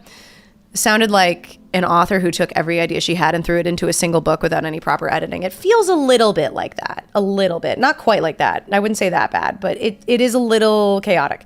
So, God, we're still so early on. Oh my God, there's still so much. So then all of a sudden, the big Mac Daddy of dragons shows up. The biggest fucking dragon that is one of the king's dragons shows up, picks her up off the post, flies away with her. They land in the desert somewhere really fucking hot, and all of a sudden, Rave is released, and she sees, oh my God, it's the hooded guy, and this is clearly King Khan, because he's the one with the big dragon. So she's like, all right, well, that answers my question of which king you are. And she still at this time hates him, still kind of wants to kill him, still doesn't really believe that he's like doing anything out of the goodness of his heart. Like, she just hates him for kind of no reason. She's just making a lot of assumptions about him, about things she's heard about his kingdom. And he's just like trying to help her this entire time. It's like, honestly, she's being very unreasonable. But anyway, so he like cleans her up, tries to give her some stuff. And then he's like, okay, we're going to go to like this cabin and I'll feed you there. And but he like is keeping her chained up still, just so she can't run away, and also so she can't kill him. Because actually, at this point, he has a really reasonable conversation with her where he's like, "If I unchain you, are you gonna attack me?" And she's like, "Yeah, I am." And he's like, "Well, at least you're honest. I guess I'm gonna keep you chained up." She's like, "Are you serious? You're gonna keep me chained up?" And I was like, "Bitch, you just said you would fucking slit his throat. What do you mean? Of course he's gonna keep you chained up, you fucking stupid dumbass bitch." So anyway, they make it to the cabin and he makes her soup and he's like feeding it to her, and it's very sweet, except she's still kind of being a bitch to him and not trusting him. And all he's really done at this point is heal her and help her and feed her and save her from death. And she's like, "I don't fucking trust you and I will kill you whenever I get a chance." And I'm just like, why? I don't understand. So anyway, he puts her in a room and he's like, "Okay, get some sleep. I will be down on the couch and like, I will chase you down if you try to run away." And she still tries to run away, and she decides when she's running away, she's like, "I should kill him before I leave." So she like gets on top of him and she's planning to kill him, but she realizes she just can't. She can't do it. She can't stab him. And then he wakes up when she's straddling him, of course, and they have a moment where they're like making out. And she really wants to fuck, but then she says something like, "This doesn't mean anything," and he looks just devastated by that. Like, he looks heartbroken, and he's just like, "If this means nothing, then like, get the fuck off of me, go back to your room." And she's like, "What? I don't understand." And he's like, "Go away!" And she's like, "Okay!" And she goes away. She goes back to her room. And she's like, what got into me? I got so distracted. Comment word limits are killing me right now. He has a saber scythe dragon, which is the traditional scale dragon. There are also molten maws that are like big birds and moon plumes, which are elegant and glow and dark and die in the sunlight. Yeah. There's like 3 types of dragons. Those are the 3 types of dragons. Sorry. There's a lot to this world. I'm not going to explain every little detail. It takes too long. This is like a very abbreviated summary. But anyway, she goes back to her room and she's like, "Oh my God, I got so distracted by that dick. What is wrong with me? Okay, I'll just flee out the window this time. I'm not even going to worry about killing him. I'm just going to leave." So she leaves. She's fleeing. She ends up falling in a river and getting washed downstream. She gets saved by some men that don't speak her language, and she's just like, "Whoa, that's crazy." And she's like, "Nice to meet you guys, but I need to be on my way."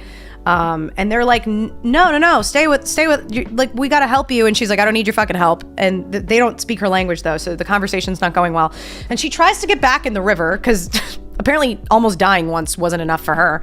Again, Rave is not the brightest. So Rave is like, "I'm gonna get back in the river." And the minute she tries to go back in the river, this creature shows up called like a fate herder. It's kind of like a gigantic mountain lion cat thing that is like this mythical beast that only shows up when like fate needs to be like encouraged to move in the right direction. And so it refuses to let Rave go back into the river. You're right. Don't forget about the whole story. That's true. This whole time, you're right. I'm only telling the Rave timeline, and I'm kind of fucking myself over. This whole time, we're getting glimpses of journal entries from like 100-ish years ago from a kid named Elowen, and she's growing up and becoming a teenager, and we're getting her whole storyline simultaneously while we're getting Rave's storyline.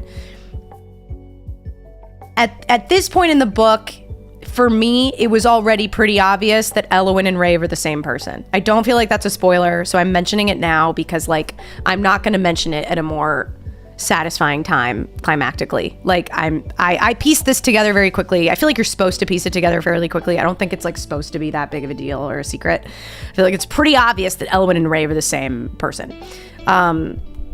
So you're getting all these journal entries from Elowen's life, and Elowen's life is tragic as fuck. Like Elowen, at first she's just a little kid living her little life, and she has dreams of going and capturing her own dragon.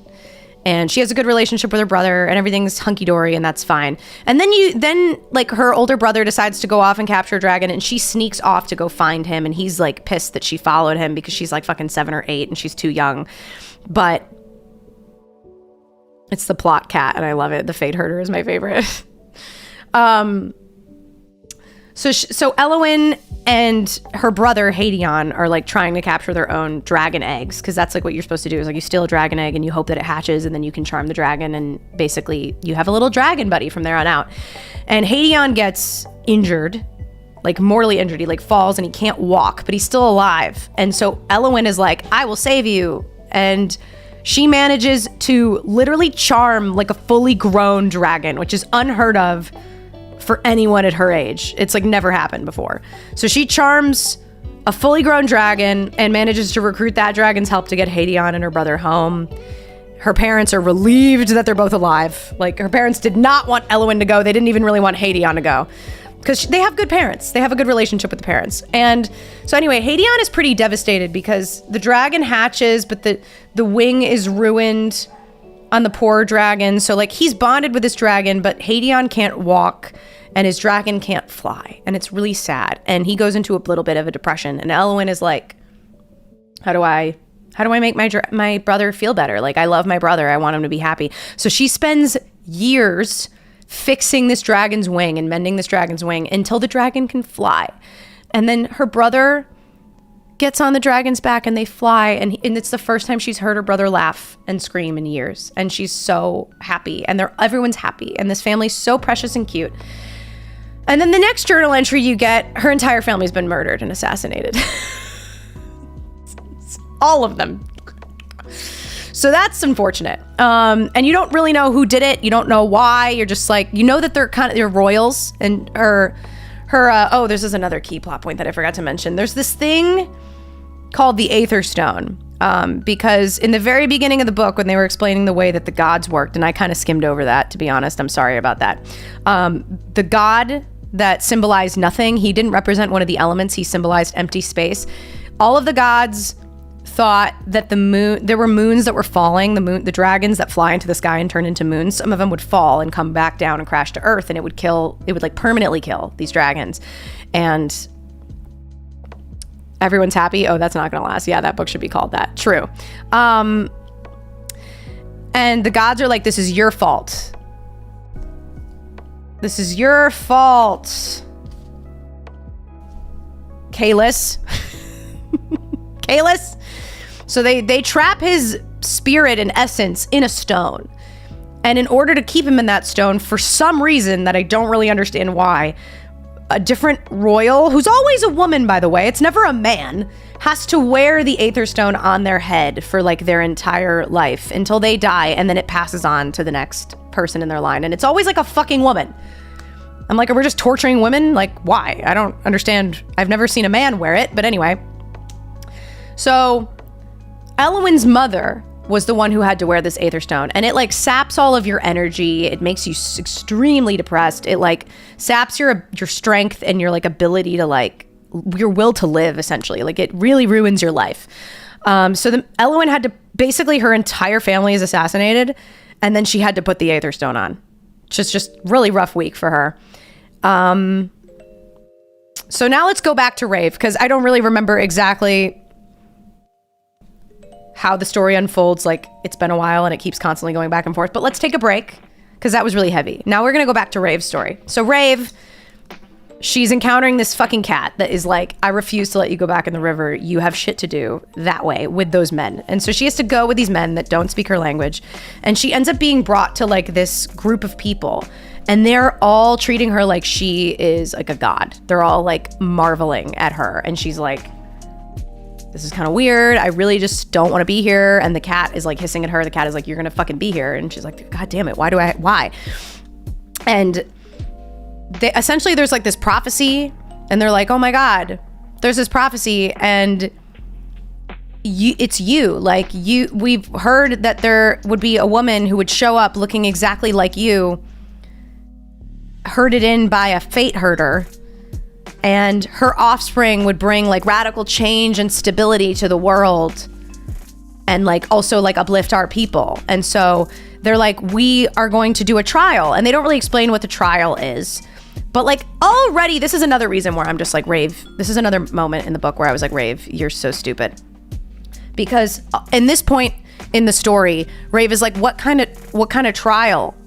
What's going on? And no one's explaining anything to her, but I'm like, there's two men and they're about to fight. And I'm like, they're obviously fighting over her, because the prophecy, they already explained the prophecy to her, and the prophecy has to do with her offspring, and like her offspring being really important to their people. So I was like, obviously they're fighting over you dumb bitch. So she's like, I don't get it. What's happening? And finally, the woman next to her explains to her what's going on right in time for one of the men to be killed. So that's unfortunate because he just died for nothing. She's like, I am not doing that. Like, I'm not hanging out with you guys. That's gross. Like, I'm not mating with you guys. I'm not having kids. Fuck that. No. And so this guy is like, fuck you. You're going to be mine. And she's like, I will fight you to the death. Like, I will fight you right now. So she starts fighting this guy. He cheats. He like throws a venomous snake at her because I guess it looks like he's losing the fight until he throws the venomous snake at her and it bites her. And then she starts having a harder time fighting. So it looked like he was going to lose if it weren't for the snake. And he is trying to get her to yield and she refuses to yield. She's like, you're going to have to kill me. I'm not going to yield. I don't want to be with you. Like, I so don't want to be with you. I refuse.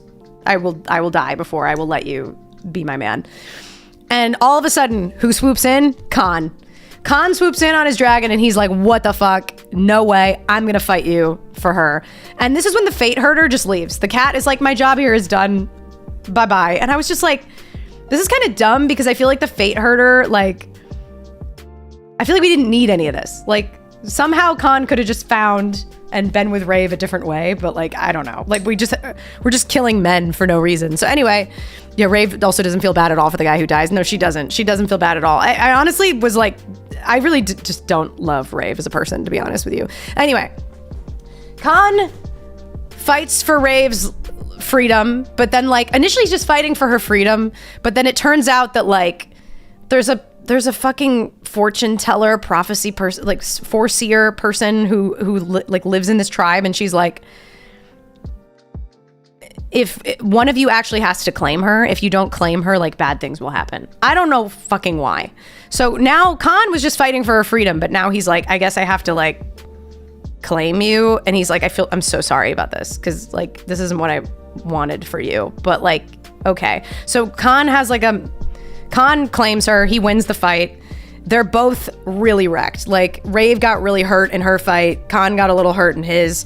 He manages to fly to his castle where he runs into like his family. His sister is there. His sister looks shell-shocked to be seeing Rave. And at this point in time, it's revealed, like it's said overtly in the book, that Rave is Elowen. I think we're basically at the halfway point at this point in time. And it's like admitted in the book at this point that like Rave is Elowen. They're like, how is she alive? We thought Elowen was dead.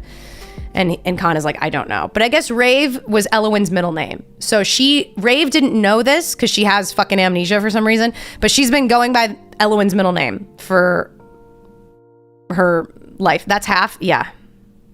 I'm trying. I'm really trying. Don't worry. Actually, you know what? In the second half of the book, remarkably little happens. So I think I could actually go faster for this summary because remarkably little happens in the rest of this. So let's go back to Elowen for a bit, because Elowen's journal entries are actually far more interesting than Rave. Rave's story is less interesting to me than Elowen, because Rave is having these moments where like she's getting glimpses of her past a little bit, but she's like rejecting it and refuses to look at it, refuses to acknowledge things. It's just like, nope. Like, what's the word I'm looking for? Like, deny. She's anti-growth,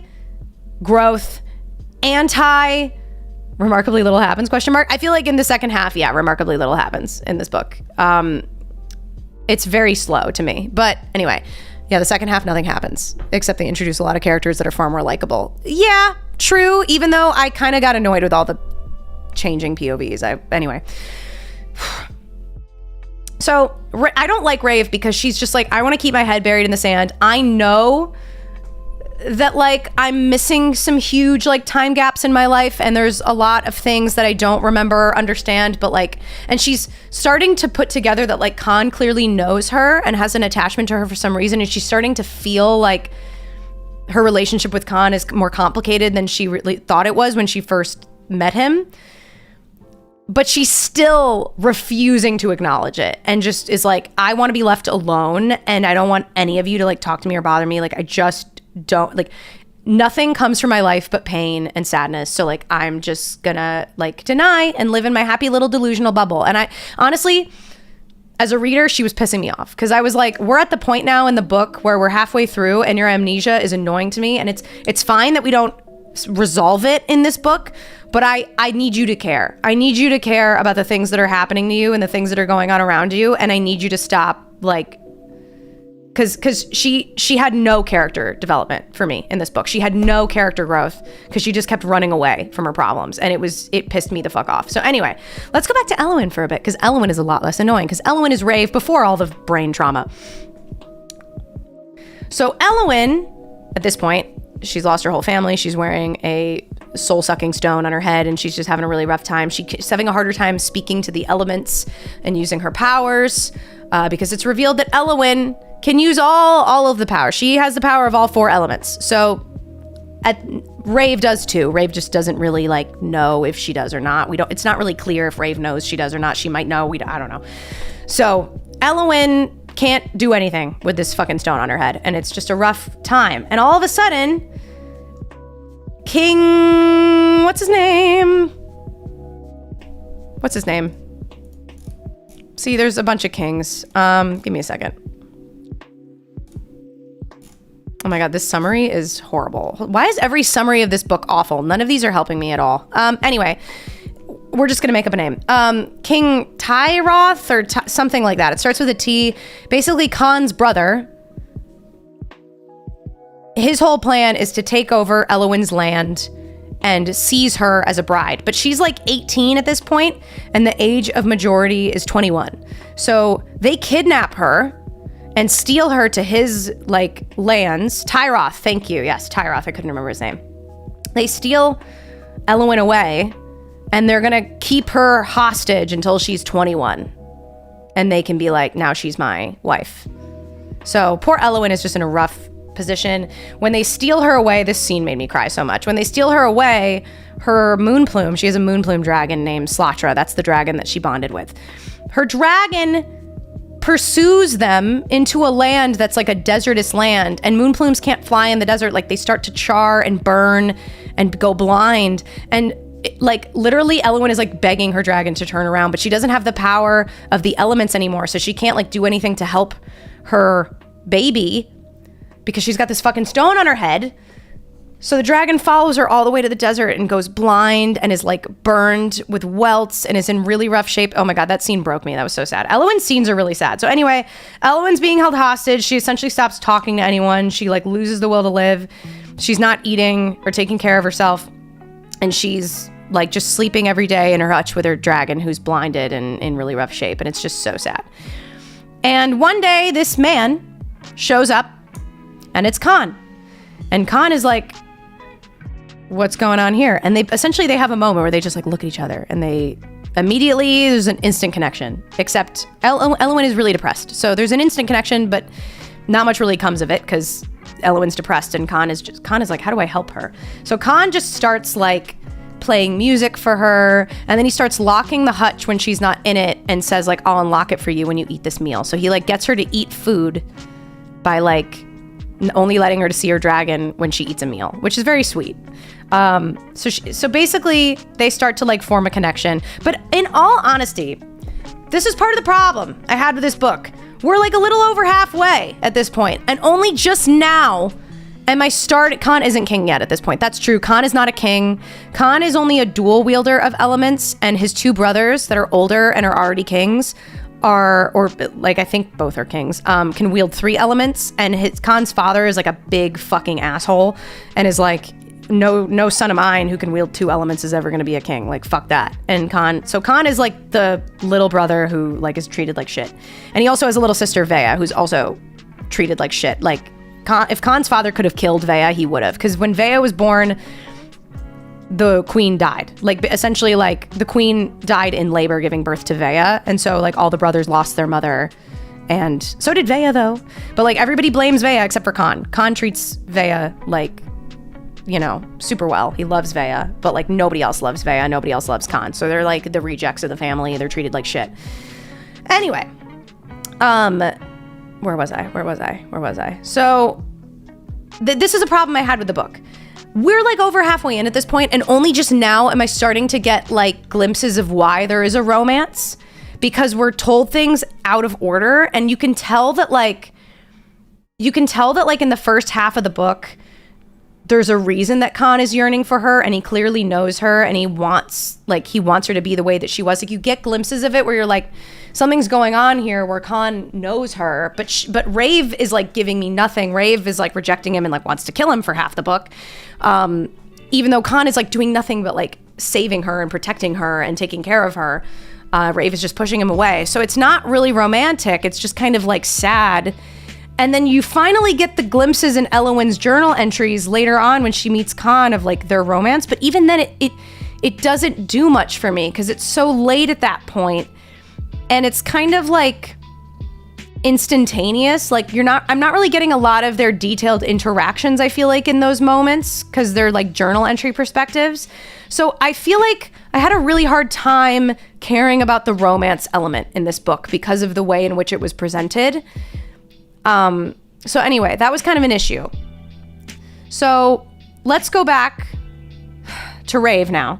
So where did we leave off? Rave wakes up after being healed, and everyone around her, like Vea is there, and she's like, I gotta figure out what the hell is going on. Like, why doesn't Elowen remember any of these things? Like, I thought she was dead. Like, they all saw that Elowen died, and they saw when Slatra, Slatra the dragon essentially picked Elowen up and flew up with her into the sky and hardened around her and turned into a moon, and they like laid in the sky together. And eventually Slatra fell from the sky, but Elowen wasn't there. So everyone just assumed like Elowen died. So how is she even back? And that actually that never really gets answered in this book, to be honest.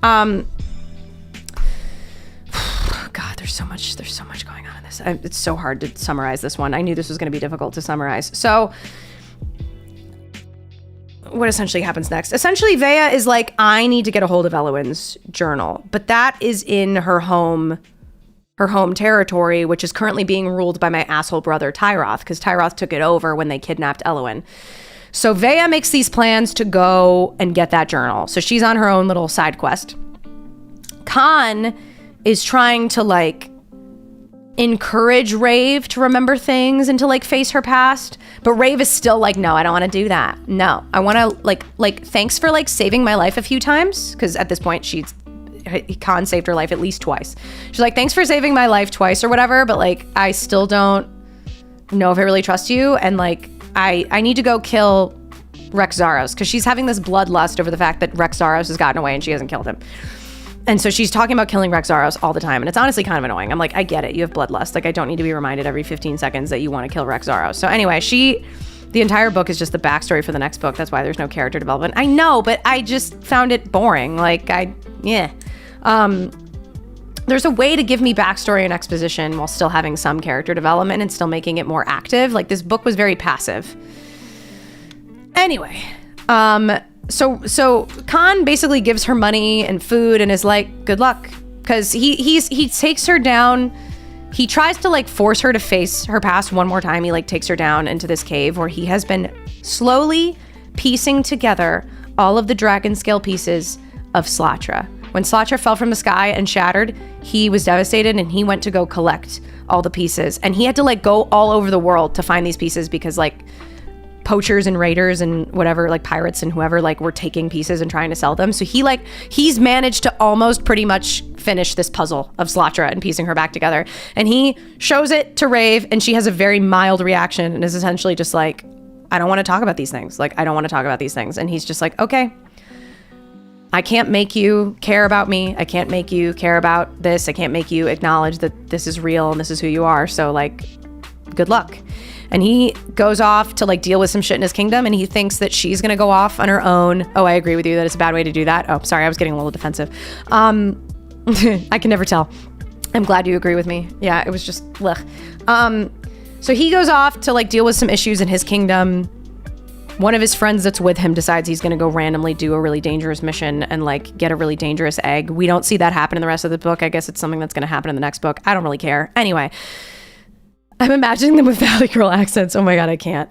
But in this time, Rave actually doesn't leave. Rave explores the city a bit, and she finds an area on the outskirts where there's like this little peaceful house, this little house in a cave.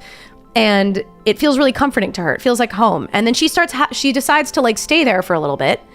And she starts having these flashbacks and memories of like lovemaking with Khan and like time spent with Khan. Like that's all that she's having flashbacks.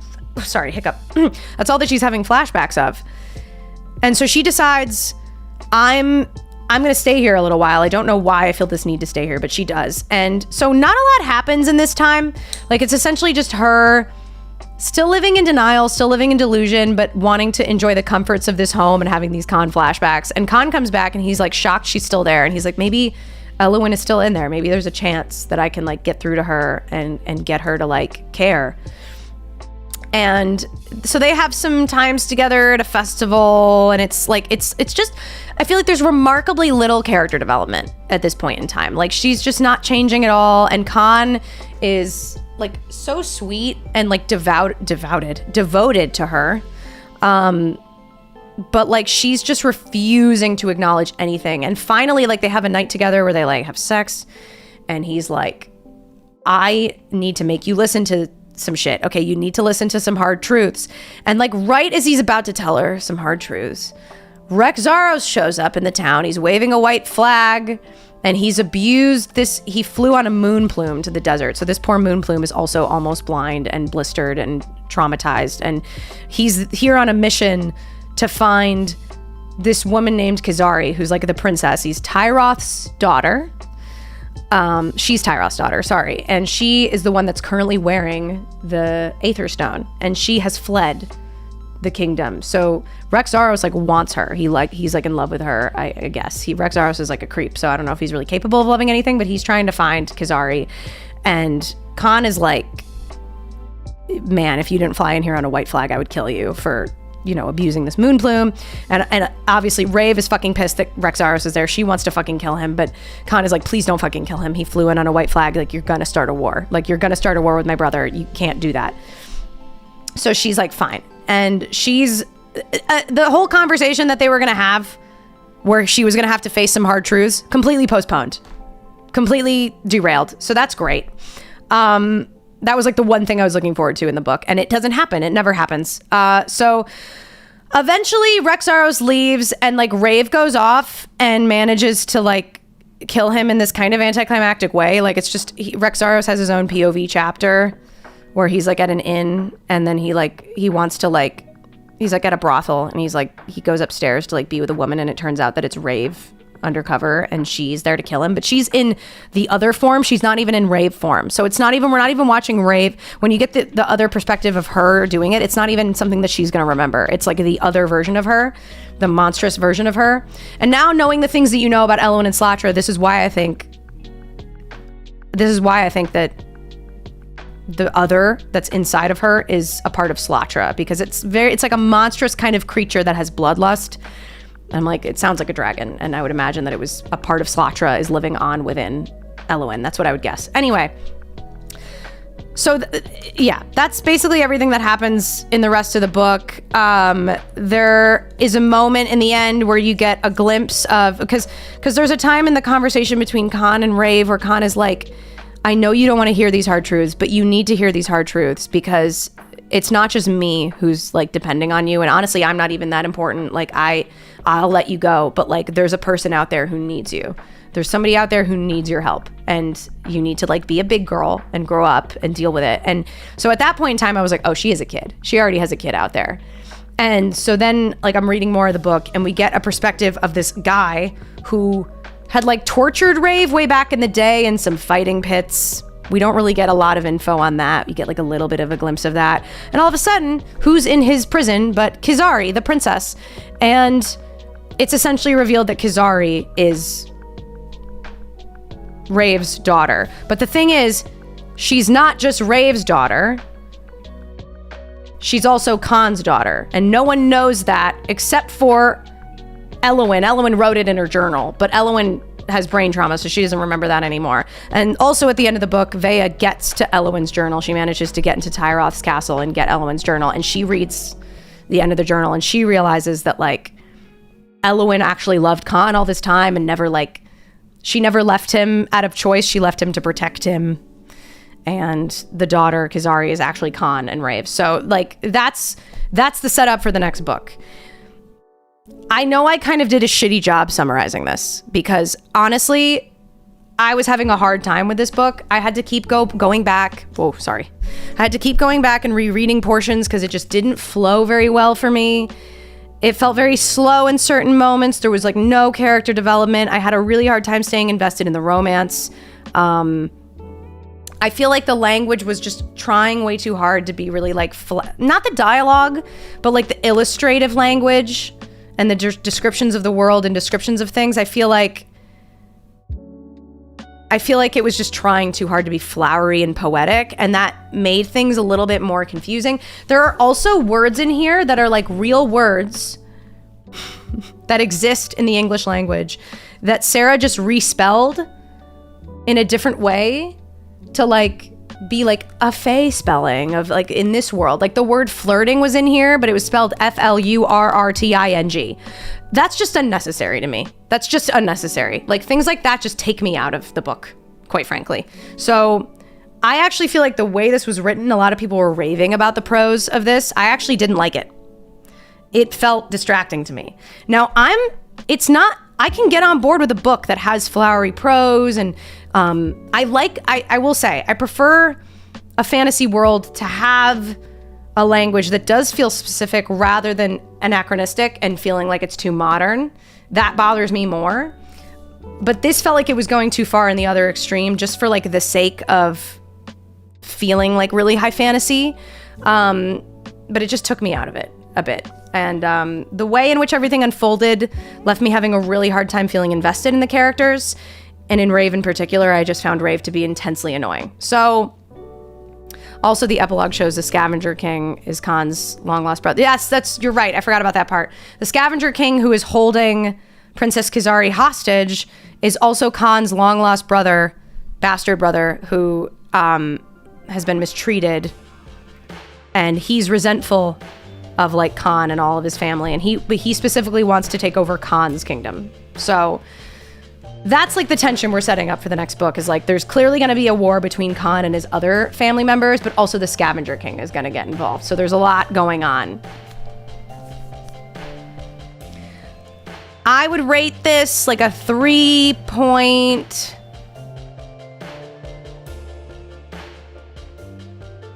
a 3.9. I'm having a hard time, like maybe a 3.9. There are good things about this book. But I have a hard time when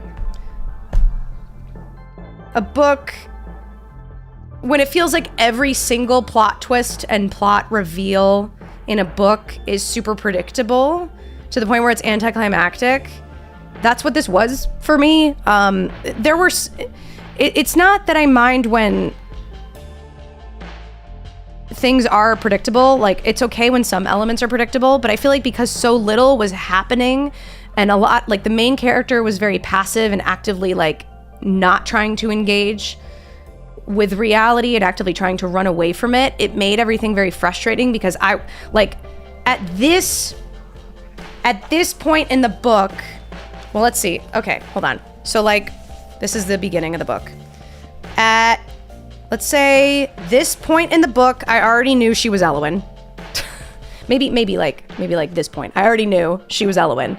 At this point in the book, I already knew Kizari. I wasn't positive it was Kizari, but I was pretty confident Kizari was her daughter. So the fact that like Rave is still running away, I'm like, Rave, I've already put it together, bitch. I already know. Can you just grow the fuck up and deal with it? I give it a 3.5. Yeah. In all honesty, a part of me kind of wants to do that. But, oh God, I don't know. I feel like that's a little too harsh. I don't know. I'm having a hard time rating this one. It's definitely not a 4. It's somewhere in like the 3.75. Maybe it's 3.75. Maybe it's that. Which I just feel sad because here's the thing. I heard rave reviews about this book, so much so. Out of 5, not 10. It's always out of 5 stars, guys. Like Goodreads reviews are 5 stars, so that's what I'm referencing. I probably would give it a 3.75, and I feel bad doing that because I really wanted to like this. I heard really good things about this, so much so that I bought this, and I bought The Ballad of Falling Dragons. So I'm committed to reading the next book now, but will I be reading it next month? No.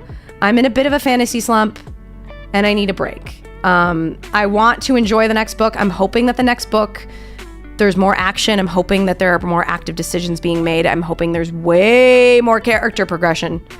Because let me tell you, to read 500...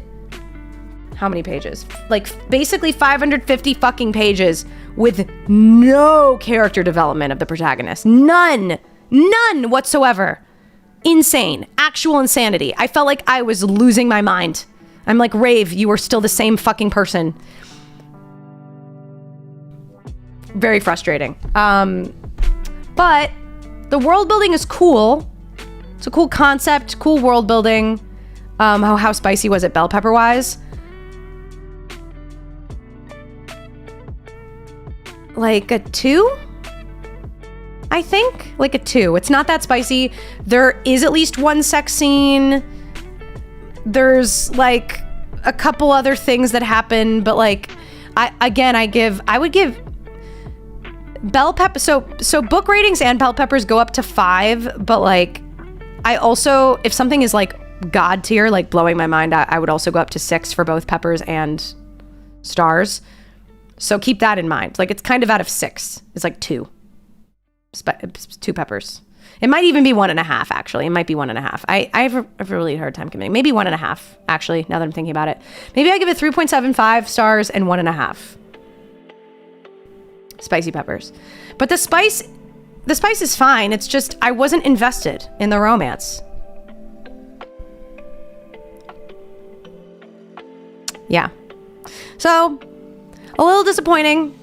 I think for the next book club, I already have my polls made, so I'm gonna post them today because I'm super excited to see whatever we read next. But for my next romance book club poll, you won't see a single fantasy in there. There's like, there might be one. Is there a sci-fi? No, I think I'm doing like one dark, one cowboy, one sports. What else did I put in there? Yeah, there's like 2 contemporary, one dark, one sports, and one like kind of cowboy-esque, southern-esque thing. I think, yeah. So I'm not, there might be fantasy in the Golden Reads Club because it's kind of harder to avoid, but not in the spicy reads. No. It's more spicy than Rites of the Starling. True. No minotaurs, no. I did think about doing a monster. There's a book called Married to the Alien Cowboy that I thought about including, but I think I decided against it for this month. But I think it'd be really funny to include in there and to see if it wins Married to the Alien Cowboy. Anyway, I'm gonna have to find a way to do faster summaries in the future because... dude, maybe I'll have to like use ChatGPT or something to help me like write up more condensed summaries in the future because I spent like an hour summarizing each book. That's a lot of talking before I even get into my thoughts and feelings on the book. That feels like a lot. But you guys let me know. Do you like the summaries? I feel like we lost a few people when I was talking about When the Moon Hatched, but I think that's just because no one cares about, like, not a lot of people read that book and not everybody cares. The Hobbit, it's a book that more people care about, so it makes sense that more people stuck around. This book is a little bit more niche. Yeah, just a little disappointing. Yeah, I like the summaries. I like doing them too. I'm wondering if I should like condense them or at least be a little bit more organized because I feel like I was a little all over the place with this one. But that's because the book was all over the place. Anyway. Maybe I just need to do it with throat coat tea and like a throat lozenge here to like prep me. I think shorter summaries would work better. Start with the overall plot points and then go into more details when talking about thoughts for specific moments. Yeah, you're probably right. I think you're right, Danish Prince. I think I need to be a little bit more organized. The hero's journey format, yeah. What is the hero's journey for Rave in this book? I mean, she goes on a journey, but does she change? No. She does not change at all. She's exactly the same. when the book ends as when she was in the beginning, pretty much. She's pretty much exactly the fucking same. So this was just intensely frustrating. I think this book is overhyped, and it's unfortunate. I think Sarah Parker plans on writing 5 of these. So I am going to give the second book a shot at some point, not this coming month, but I'll probably include it in the poll for September. I didn't read the book, but I love hearing people talk about things we're passionate about, and you're clearly passionate about your antipathy for this book, lol. Well, I appreciate you, Captain Wholesome. You have the best username ever. I love your summaries. Well, I like summarizing them too. I think summarizing them is good. I just think I want to be a little bit more organized and specific with it, so I don't get lost in the sauce and waste too much time. Oh, but it does let you break any story into 12 parts. Okay, I'll look into that. I definitely want to be a little bit more organized for the next stream. Yeah, maybe take a break between the books. Yeah, I will. I'm not going to read The Ballad of Falling Dragons next, but I'll probably include it in the poll for like when I do eventually want to read it. And if it wins, then we'll read it together. If it doesn't win, I'll probably just read it anyway. But yeah, I do plan on reading it because I own it now. But we'll see. It depends on how I feel about that book, whether or not I'll decide to continue with the series. I feel like this was disappointing, but I'm willing to give the next book a shot. If I love the next book, then I'll consider continuing on as she releases more and more. But if I don't, then I'm done. And then I'll probably give these books away, which is a shame because I rarely buy books. I actually don't buy books that often. See, like the back of this book isn't even fucking accurate. Oh my God, this is pissing me off. I just read the back of this right now. He's fire and brimstone. I'm shattered ice. I'll gladly burn beneath him until the world comes crumbling down. So the reasoning for that is he's like, Khan he's raised in like the desert. He's like, and he's got like a saber scythe, which they like have the power of fire. So he's like hot both in the temperature and the like attractiveness sense. And he's got like the power of he's got the power. Does he have the power of fire? I thought he just has the power of both. No, I think he has the power of fire and the power of earth. She was raised in a colder climate and has a moon plume dragon, which they're like ice and like cold and like don't function well in the heat. But she doesn't just have the power of water. Like she has the power of all 4 elements. So I guess that's what they're getting at. Also kind of in their aesthetics, like she's really pale and has blue eyes and he's like tan and has like dark skin and just has more of like a warm vibe. So I guess that's what they're getting at with the he's fire and brimstone and I'm shattered ice. I'll gladly burn beneath him until the world comes crumbling down. No, she wouldn't. No, she wouldn't. She was actively running away from him the whole fucking book. And then even in the end, she was like, let's just hook up one more time. And then like, she literally says at one point, like during the festival, she's like, if I win this bet, let's have sex tonight. And then I'm going to go to like a memory smudger and have my memory wiped so I don't remember you. Like she's that determined to run away from the shit that she's afraid of and to run away from him that she's like, I would gladly have my memory wiped. I'm like, girl, what the fuck is wrong with you? Ew, I know. So like the back of this book is a lie. This is a lie. Oh my God, I'm so mad.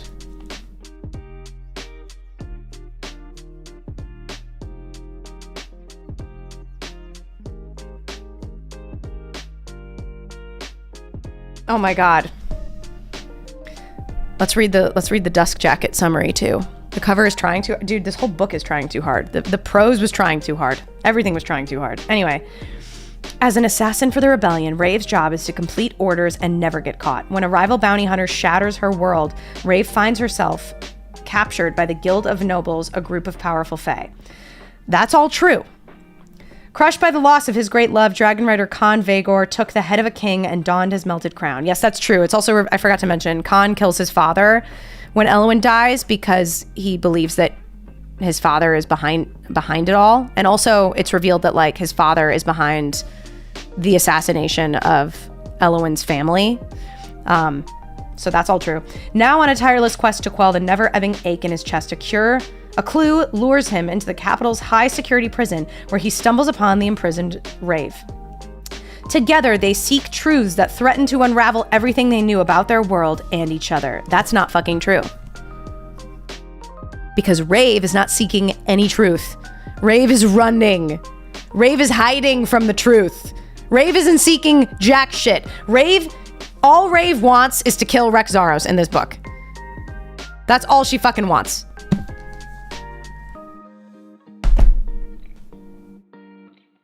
Fucking lies. Breathe, Nat? No, I'm mad. That seems like a much more interesting story, right? I think if you read the Dusk Jacket, you read the synopsis, you read the back of the book, like I would be like, damn. But then like actually reading this,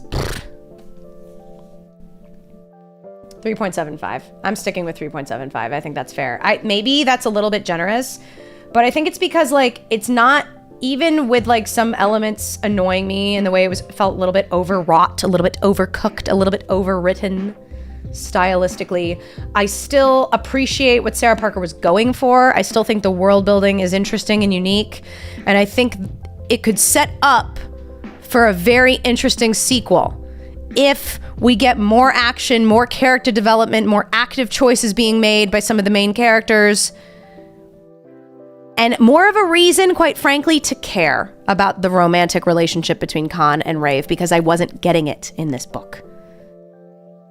And that made me sad as a lover of romance. So I will give The Ballad of Falling Dragons a chance, but at this point in time, I don't care yet. I have a feeling I would like Kazari if we get to know her better, because Kazari at the very beginning of this book, I forgot to mention, she has a meeting with Khan and she's wearing the stone, and the people who wear the Aether Stone can hear Kalis in there talking to them, and she tells Khan she's fallen in love with Kalis and that she wants to set him free. And he's like, what the fuck are you talking about? You can't set him free. All the dragons will fall out of the sky. Like this is, and first of all, I'm like, who gives a fuck? Like all the dragons that fly into the sky are like flying up there when their time is over and they're like dying and they're calcifying and turning into stone. So I was like, why does it matter if they all fall to the sky fall to the ground because Kalis is free? I had never really understood why the gods imprisoned him. I feel like they were just jealous of Kalis and angry at him. But anyway, poor Kalis. I was like, honestly, yeah, you should free him, bitch. Free him. So Kazari's like, I've fallen in love with God.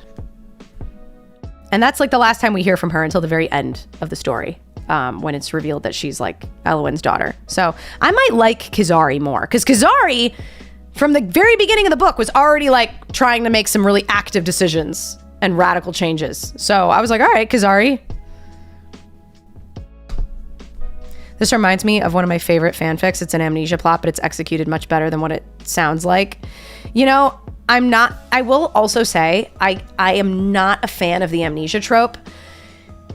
I don't mind it so much when it's at the beginning of a story, because at least then I, as the audience member, or I as the reader, have the opportunity to like learn along with the main character what's going on.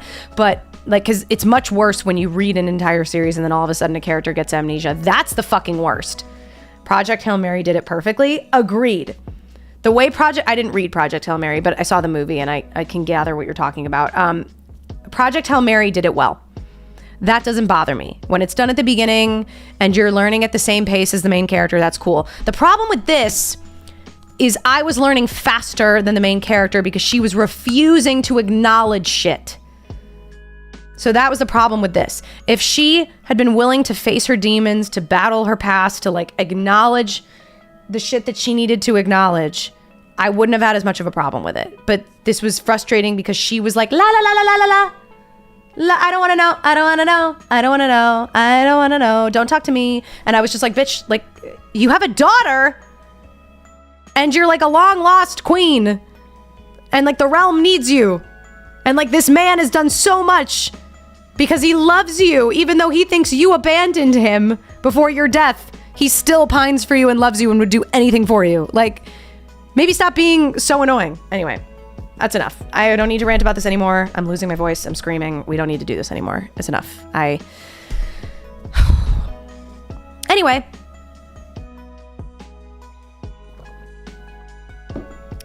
Total Recall also did Amnesia in a very creative way. Yeah, see, listen, if you do it at the beginning of a story, it can be fine.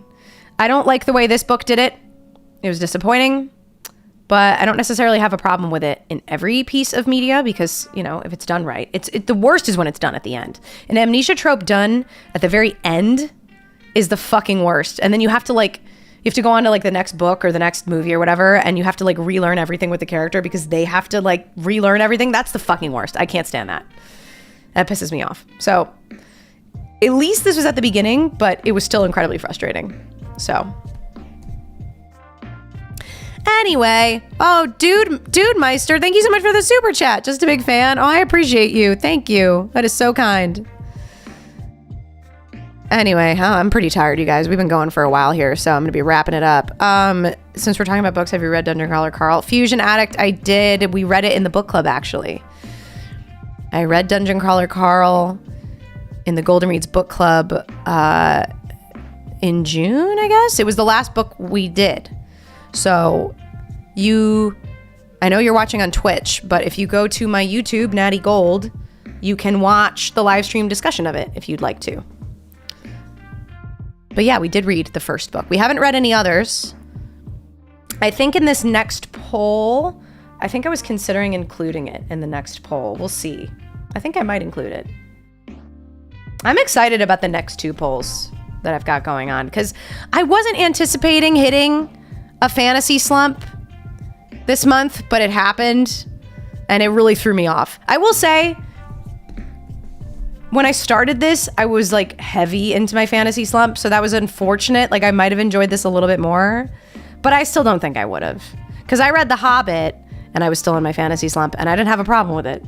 I had a great time. I had a lovely little delightful time. So I think that proves that if a story is good and a book is good, it doesn't really matter if you're in a slump, you can still enjoy it. This I felt like I was pulling teeth reading this, to be honest. It's shaking the desk every time I put it down. Oh my God. I'm psyched for the upcoming TV show. Yeah. I know nothing about it except for that it's Peacock. Do we know if it's live action or if it's animated? Because I really feel it should be animated. But I bet it's going to be live action. But I don't think it should be. I think it should be animated. It's live action, yes. I think that's disappointing. I think it should be animated, and I think Jeff Hayes should be Carl and Princess Donut. I have no idea how they're doing live action. It feels like such a mistake. It feels like a mistake to me, too. I feel like live action is going to be cringe. But I feel like animated, it'd be so good. Jeff Hayes will be reprising his role as Princess Donut. Oh, good. At least that's something they're doing right. That's so great. They can't not do that because like he was iconic. Dungeon Crawler Carl gets much better as it goes on. The first book in that series is the worst. Really? That's good to know because I liked it, but I wasn't obsessed. But I also think it's just because I've never read a lit RPG before and I wasn't that into feeling like I was just reading a video game, and all the descriptions of like the way the menus and the systems worked, I just was like not enjoying. But I loved Princess Donut and I loved some of the characters. Like that was a lot of fun. And Jeff Hayes was phenomenal. Like the audiobook is great. So that was a book that like I didn't get a hard copy of. I just did it pure audiobook the whole way. And I think I would continue to do that because Jeff Hayes is so good. So I'm probably going to include it in the next poll. And if it wins, like I'm just sticking to the audiobook. If you ever decide to add any more classic novels to the list, Sherlock Holmes is pretty good. Yeah, I definitely am open to doing classic novels. Actually, one book that I want to put in a poll at some point, because I've never read it and I've heard incredible things, is The Count of Monte Carlo. I really want to read that someday, but I don't want to put it in the next poll because I'm just not feeling it right now. And it is a little long, like it's a bit of a commitment. But I'm planning on including that in some polls in the future. I really want to read Monte Carlo. Monte Cristo. What's wrong with me? Monte Cristo. Is it Monte? Am I losing my mind? It's Monte Carlo, right? Am I losing my mind? Oh my God. It's Cristo. Why did I say Carlo? What is wrong with me? What is wrong with me? What? Is there a place called Monte Carlo? Is there a place called Monte Carlo? There is in California. Oh. No, in Monaco. Wait, sorry, there's a Monte Carlo deli in Burbank. That's why.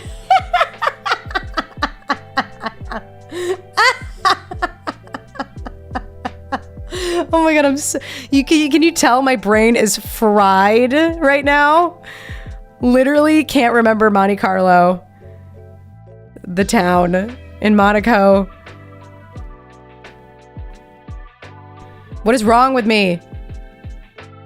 Holy shit, I'm an idiot. Or anyway, I've lost some brain cells. We've been talking a long time. Anyway, The Count of Monte Cristo is the book I want to read. Oh, jeez. Anyway, y'all, I think that's my cue to end. We've been going a long time. My voice is starting to get a little tired. It was inevitable that this was going to happen. This happens after every book club live stream because I just end up rambling for hours. So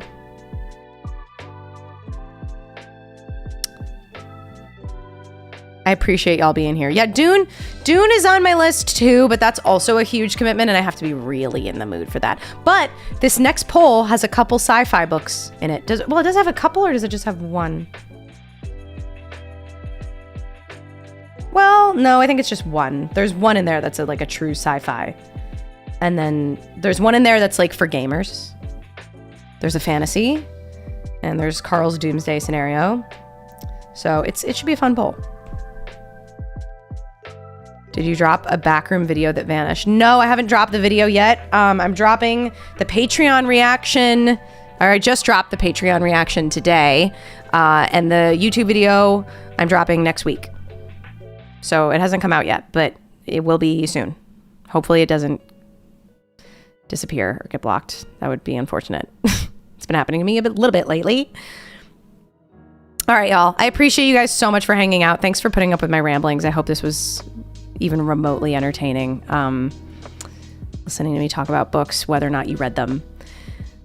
If you'd like to join the book club, make sure to check out Golden Reads or Spicy Reads on Fable. They both have my profile picture there, so you should be able to recognize the clubs pretty quickly.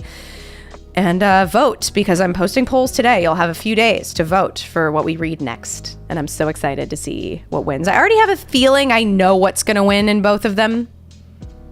But I like all of the options, so. Thanks for hanging out, y'all. Have a good weekend. Bye.